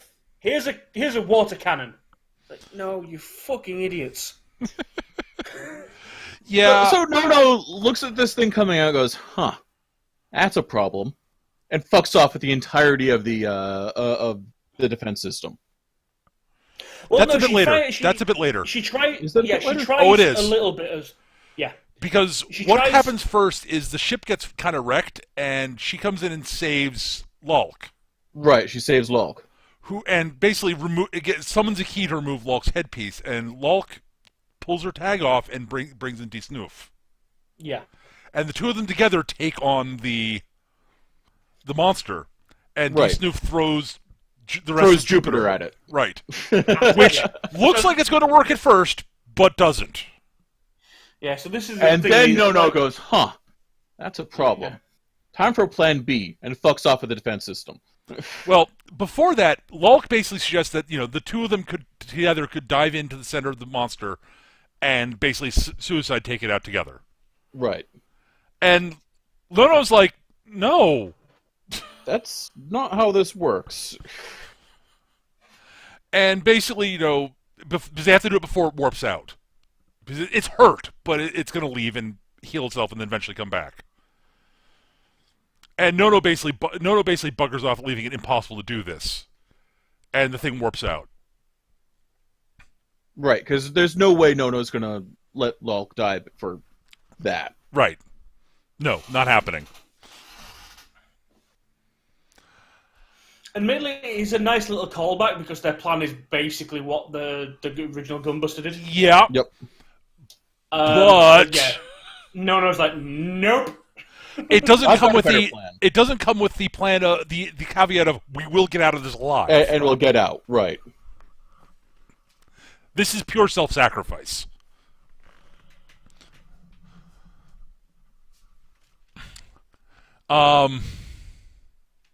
So yeah, So yeah, it warps out. It's going to heal. It's going to come back and destroy humanity. Yep. So next plan is to throw the next most massive object in the. they're going to throw Earth and turn it into a gravity bomb to wipe it out. Yep. Into a black hole, throw it at it, and it's going to be piloted by.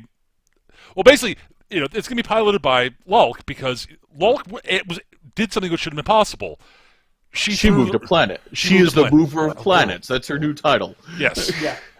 It was her topless power that manifested and allowed her to grab hold of the planet and throw it. Right. Right.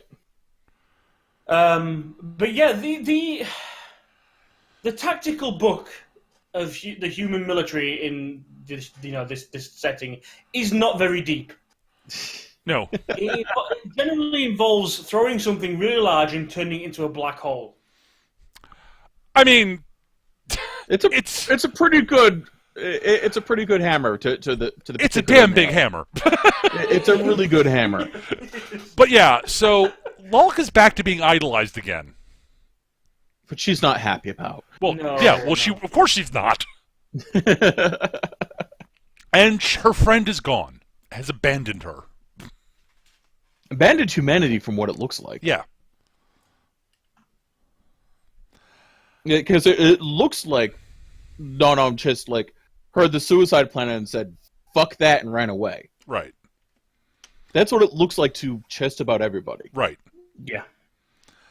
And so the plan's going forward, and the various busters are holding off the space monsters, and Lulk is moving Earth out.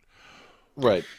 Yeah, they've actually got a Buster machine, basically Earth's main defense system is a Buster machine, but it's a fucking big one. Right. And it literally they form this a whole rig around the Earth so that it can pull the Earth. They attach rocket boosters to Earth. Mm-hmm. But at any rate, so they're moving it out. They're going to bring it up to light speed and get it out there. And at which point, as it's getting close, they're about to fire it. They're about to start accelerating it in there. Who shows up again? But Nono. Kind of. Nono having taken the solar system defense matrix and rebuilt it into a truly massive Buster machine. She's built it into Diebuster. It is a Nono-shaped Diebuster. Gunbuster, Buster machine. Yeah. And proceeds to stop the Earth from accelerating. Yeah. Which results in Lulk going, "No, what are you doing? Are you a traitor?" And starts and manifests the Buster machine that protects Earth and starts punching the fuck out of Nono Diebuster. Right. The other thing, it's not she's not no longer calling her a traitor because she's saying this is no longer your fight. You gave up on the fight. Right. Yeah. Humanity will save itself. And eventually, she's as she's sitting there punching, and the Diebuster isn't reacting at all. She's ranting more and more, and eventually just comes out and says, "All I wanted was to be your friend. All I wanted was for us to be roommates. Why'd you have to fuck it up? Why'd you have to call me big sister? Why'd you have to leave?" Yeah.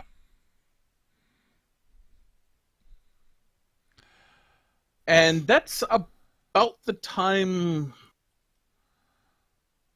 Nono responds. Yeah. Well, no. What happens first there? It's not that Nono responds. It's that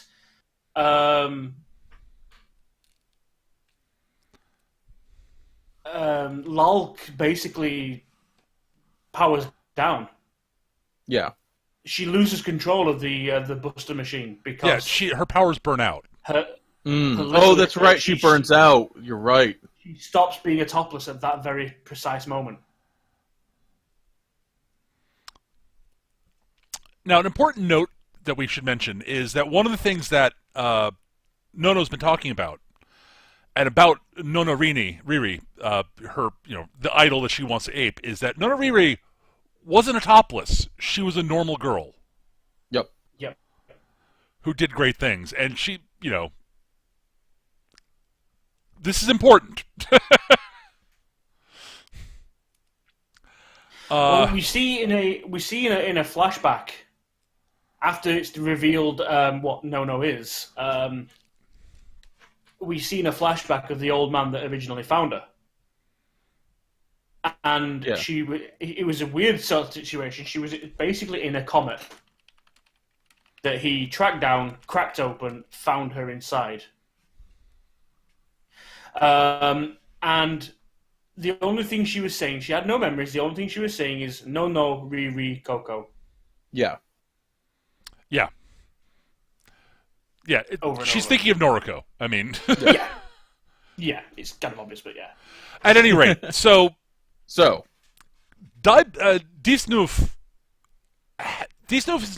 is a bit limited in sort of what it's been able to do for a while because of an injury it had. It's got a bit of monster thingy stuck in its head. Yeah, it's got a tusk shoved through its eye. Right, and it's always resisted having it removed because it could damage its memories and such. But at this point, it pulls it out and opens up its real cockpit. So that Lulk can get up there, and then very Gynaxy, Lulk gets up to the cockpit, strips out of her current uniform, and puts on the old uniform for the original series. Yep. Yes. And proceeds to pilot in tandem with Disnoof. She pilots Disnoof with Disnoof as a pilot, not a Topless. Yes. And Disnoof undergoing a limited metamorphosis at this point. Yes. And she convinces Nono to abandon the Diebuster form, and the two of them confront the monster. Yeah, because the Diebuster itself has been mostly irrelevant. She's tried a few tricks. She's hit the lightning kick. She's hit Buster Collider. She's hit Buster Beam. But it's not enough to punch through. And Diebuster's gotten wrecked at this point. Yeah. As this is all happening while Lulk and Disnoof are going through their thing. Well, Lulk is ascending Disnoof basically. Right. And the transformation happens, and the two of them confront the thing, and weird shit happens. We go all into Evangelion / 2001 at this point. Yeah. It really does just go completely like, I don't know what happened, but that was kind of cool. Right. And, Nono basically, tells Lulk more about, Nono Riri, and that she's eventually going to show back up here again. And basically, She's on the way back. Yeah. And she basically acknowledges that I'm not really going to die. Kind of, sort of weird. I don't know, but she gives her basically a memento to give to Nono Riri, as she puts it, and to tell her about Nono, because that's all she wanted was to meet her, and she might not be able to now. Right. But what she can do is send someone who now that Lulk really understands what Nono Riri was about, and basically has taken up that mantle. You have to be the one to tell her and tell her about me. And the space monster is defeated, and Disnoof gets Lulk back to Earth, where it basically shuts down. Right. Yeah. And then we cut forward a bunch of years. About 10, I think. I think about 10 years, yeah. And we get an adult Lulk who's now she's basically studying birds mostly. Yeah.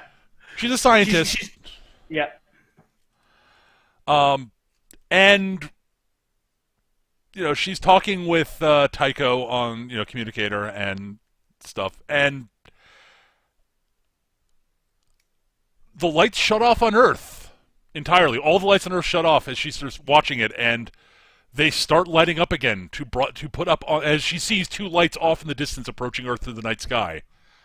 And we see the ending of Gunbuster from the Earth side. Yeah. And it's actually, again, a really cool moment. It really is. Yeah. That was a really good payoff for the entire season. Absolutely. It's at that moment, it's the first time you've even realised how close or what timescale we're even in at that point. But that payoff is just perfect. And it's Earth welcoming Noriko and Amano home. Yeah. And that's where Diebuster ends. Brilliantly. Yes. If a little weird. If very Gynaxy, I should say. Yes. Yes. And that's Gunbuster and Diebuster. We've run a lot long. We have. I mean, admittedly, we were discussing two separate shows, and although there are only 6 episodes, it is starting from scratch. They are pretty, and they're relatively dense shows. Yep. Yeah. Gunbuster more so than Diebuster. Gunbuster's a much denser show, but yeah. Diebuster does a better job of developing its characters, though. Gunbuster does a much better job of developing its world. Diebuster does a better job of developing everyone except the lead. Yeah. Like, Noriko and Nono get equal amounts of development. Lulk gets more development than Amano, and Tycho gets more development than Jung, and then it's basically the same after that, honestly. There's a little bit more development for everybody else, but not much. No, I'll be fair. There's more development for the various side characters of the big three than there is in Gunbuster. Yeah. Right. Like, Smith gets, no development. He's there for an episode. Smith shows up to die. Yeah. Yeah. But, that's Gunbuster and Diebuster. We've run long, so I think we should probably move on to final thoughts. Okay. Yeah. So... Jeez, we have run long. Oh, yeah. So I'll start... We'll do the usual where Gav will get it's his recommendation, so he gets final word. I'll start, then Eric, then Gav. So, cool. I really like these shows. They're both really good. They're gorgeous. They're beautifully animated. Eric will probably go more into that than I can. Both of them are a bit rushed because they're both 6-episode series. I feel like both of them really needed a bit more time, especially Gunbuster, developing the side characters. Like, Smith's death really would have had a bit more impact if he'd had any development whatsoever. And Diebuster has a lot... Diebuster's fan service is just a lot more gratuitous. And it's more uncomfortable in a lot of its stuff. than Gunbuster is. And it doesn't have it. They have sort of a similar. They've got a lot of similar themes and a similar heart, but Gunbuster just has a bit more impact because of the whole angle with the loss of time due to time dilation and relativity, and that adds a lot to the show. And I'll also admit it's more pure sci-fi, and I have a preference for that than for the goofy, over-the-top super robot stuff that Diebuster have, which I love, don't get me wrong. But there's just something about Gunbuster sort of trying to ground a lot of itself in something that seems real. Than Diebuster's over-the-top just insanity. But, again, the over-the-top insanity is great. I'm not knocking Diebuster. I'm just... Gunbuster's... I love Gunbuster. Despite it does have issues, and mostly it's rushed. It's only 6 episodes. Also, it's very 80s. And I will say, Diebuster is very early 2000s Gynax. Yeah. The one other thing I want to touch on, and we're all going to probably mention this, is the really interesting thing is that we mentioned that you can see a lot of the seeds. You can see some of the seeds of Evangelion in Gunbuster. Yep. Diebuster, you can see the seeds of Gurren Lagann. Yes. Oh, yes. And the really interesting thing, and this is sort of thing we sort of came to the conclusion when we were talking about it, is you can almost form an actual storyline, timeline, from Gunbuster to Diebuster to Gurren Lagann as all being in the same setting. Mm-hmm. The Topless are humans manifesting spiral power. The space monsters are emissaries of the anti-spiral. And Gurren Lagann is even further into the future where the anti-spiral has said, okay, fuck the space monsters, I've got a better plan. And semi-sentient robots piloted by humans. Yeah. Yep. They're Buster machines. Yeah. Yeah. The It's gunmen... smaller, but yeah. Gunmen. They're called gunmen. Yep. And they very well could be the actual same setting. For all the insanity that just... What? It holds together about as well as any fan theory. So Yeah, I mean, I honestly don't think they are technically, but you can make the argument. Yeah. You can definitely see the progression from Gunbuster Oh, absolutely. to Diebuster to Gurren Lagann, at least from a studio standpoint. Absolutely. Yes. I really, really enjoyed... I had a lot of fun with this. And I will also say, I think from an art...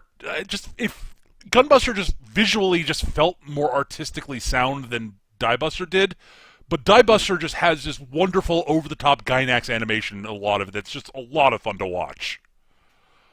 But I'll leave the more depth of that to Eric, because Eric rocks that stuff better than I do. But yeah, I really do recommend... I recommend Gunbuster unequivocally, and I unequivocally recommend Diebuster also, but not as highly. Eric, your turn. So I really like both these series for entirely different reasons.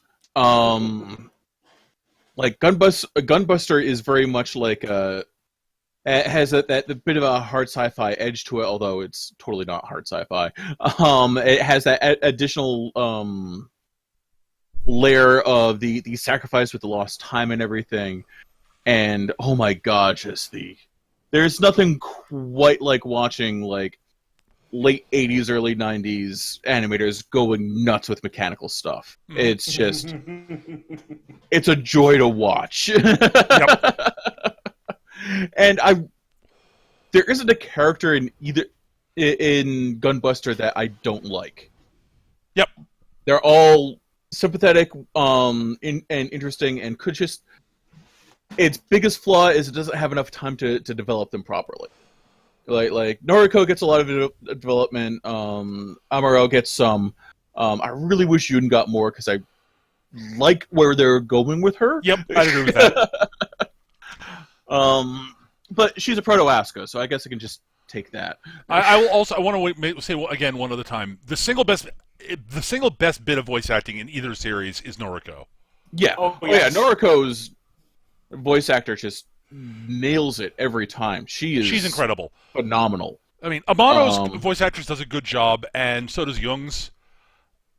The voice acting in Diebuster is also good, but it doesn't have that standout. Just like it doesn't have a standout performance the way that Noriko does. Gunbuster does, yeah. Yeah, the Gunbuster does. There is the whole scene that we mentioned in episode 5, which is the big battle scene. Yep. That's one of the most common. Just basically go on YouTube, type in a Gunbuster battle scene. That is the scene that will pop up. You will see exactly what we mean. Yes. The actual emotion and passion and just she really comes hammers across when she's just screaming the names of the attacks. Meanwhile, with Diebuster, it's a lot much more of a fun series. It's a lot lighter in a lot of ways. At the same time, more in depth with its character and its inter-character drama. It does have a character I don't like, which is the male whose name is escaping me. Nicholas. Nicola. And that's because Nicola from the start is clearly a selfish, insecure prick trying to be a ghoul. It's instantly the impression you get of him the minute you see him. And he'd be tolerable if he could admit what he was, but he obviously can't. I would say I would say he would be tolerable if it wasn't for the rape scene. I didn't even like him before then. I know, I didn't either. And he might have been tolerable like then. Him, but he fucking doubled down then, yeah. That was a logical progression for the character. But it's the point of there's no saving this character anymore. Right. He's a horrible person. I really wish they had included that scene. The fact that the Secret Service arrested him and the next time we see him he's a lieutenant on a fucking military ship. Yep. Yeah, I have a real problem with that. Well, that's because he's a weaselly little git that had been a part of a conspiracy and probably still has a lot of conspirators in position and is not going to take responsibility for his actions because that's the kind of character he is. I know, but... So, yeah, Nicola's a git. Nobody likes him. He's a jerk. But back to Diebuster. Like the animation is really good for the time, but not stand out the way Gunbuster is. And the show is the most Gynaxy of Gynaxy shows. Like it totally just embraces every Gynax stereotype, including the nonsensical but awesome ending. Yeah. And yeah, I'm not sure which I'd recommend higher. Probably Gunbuster because it's such a prototype for so many things. Mm-hmm. But Diebuster's got a lot of it's got a little bit of the soul of Gurren Lagann, and that's something I really appreciate. Mm-hmm. It does not share a soul with Gunbuster, though. Kind of no, kind of yeah. There's so many of the themes are parallels, but yeah. There are a lot of parallels there, but it's done in such a... It doesn't have the same heart that Gunbuster does, but even as its strong parallels, it's much more of a spiritual kinship towards Gurren Lagann. At least that's the way I feel. Okay. But yeah, I really dig both these shows. Check them out. Just be prepared to want to punch that wanker the minute he shows up on screen, because I really did. All right, Gav, bring it home. So yeah, I mean, the main thing that we kind of agreed on is that both of these shows are good. They are not the same show. No. Gunbuster and Diebuster, they might say it's a sequel, and it might share the setting, and it might share a couple of parallels. Basically, remove the last 10 seconds of the ending, and call it something else. Change the names, and Diebuster and Gunbuster have almost no relation. Kinda, yeah. Other than thematic similarities. There's a few thematic similarities and the overarching bits with the Nono Riri thing, but it's lip service that connects back to the old one rather than an actual true successor. That's not to say they're not good shows. They are both good, but like these guys have already said, Diebuster is definitely heading more towards Gurren Lagann than it is looking back at its past. Yeah, I'd say that. Having said that, always recommend Gunbuster just for the fact that, and I don't think it's too dramatic to say that Gunbuster is one of those moments in anime history. It's one of those shows you need to see.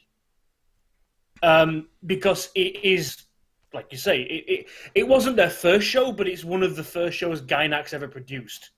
When they were young, ambitious, trying really hard. Even as an OVA, it's movie quality sort of animation and all that sort of stuff, which still holds up today. And we're pushing 30 years. Yeah. A lot of the ideas, came from the slightly older television shows and the things like that. But a lot of the stuff that comes from Gunbuster is then, like I say, it has gone on and influenced all the shows that you watch today. Especially, like we say, you can see the progression into Evangelion. You can see the progression into Gurren Lagann. It is required viewing for me, Gunbuster. Yeah. Diebuster, it's like I said, it was an anniversary. It was an anniversary little special sort of thing. But I'll be perfectly honest. I think trying to tie it to Gunbuster hurts it more than it helps it. On its own, it's a great show. You don't have to be familiar with Gunbuster to get it, though it helps. Just because of the ending. Yeah, I was going to say there are certain things that I think it really, really helps to watch Gunbuster for. Yeah. But yeah, like I say, both. I'd recommend either show. They're both good shows. I prefer personally Gunbuster. Mm-hmm. But yeah, like I say, this is a winner for me. So yeah, 6 thumbs up, I guess. Yep. So we recommend both shows. I do think all of us agree that Gunbuster is much closer to a must-watch than Diebuster is. Yes. Yes. Diebuster is, it's definitely worth watching. It's a lot of fun. There are a couple of uncomfortable moments, but other than that, and the fan service, again, as I said, the fan service in Gunbuster doesn't feel like it's pandering, is what it boils down to. No, there is nudity in Gunbuster, but it's logical, so to speak. I mean, a couple of the times it wasn't like you could have framed the scene that it happens in a different place where it wouldn't have happened. Yes, but like the bath scenes, Yeah, there's a couple of scenes, girls hanging out in the bath because of course they do. Right. Whereas and they're not shy about showing full nudity or anything like that. Right. But it's not like they do in like Keijo, where they draw attention to it and they go over and over about it and they talk about each other's bodies. It's no, it's just 3 girls hanging out in the bath. Yeah, they're naked, so what?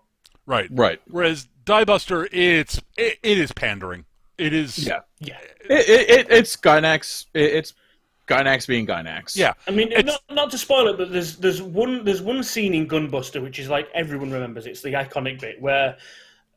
We mentioned earlier the bit with the generator where they've got to put it into the black hole bomb, and the generators, for logical reasons, are in the chest of Gunbuster.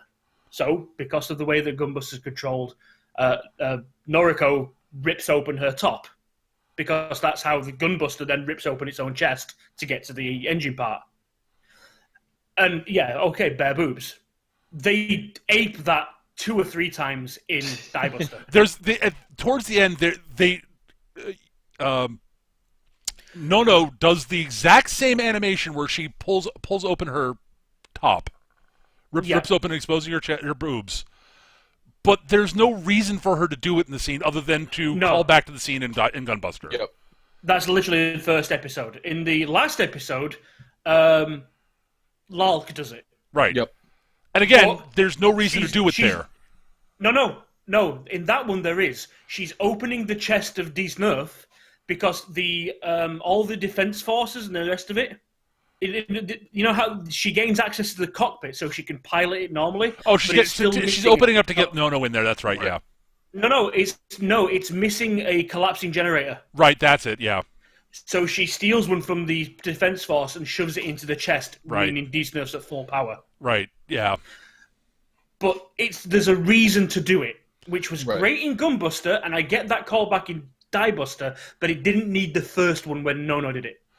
Yeah, and I don't know. Anyways, we should wrap up. Because we've been going really fucking long. We basically did 2 different series. That's why, but yeah. At any rate, that's going to do it for this episode, folks. Thank you so much for watching and listening. We hope you enjoyed the show. We'll be back in a while with a new episode after we finish the next series, which is going to be my selection this time because it's my turn in the rotation. And we're going to be doing Bungo Stray Dogs, seasons 1 and 2. Because they're both 12-episode seasons, and it's one overarching plot for those 2 seasons that we need to cover. So, cool. That's what we're doing next, guys. Thank you for watching. We'll see you guys next time. Take care. Have a great time, everybody. Bye. Bye, humans. Bye-bye.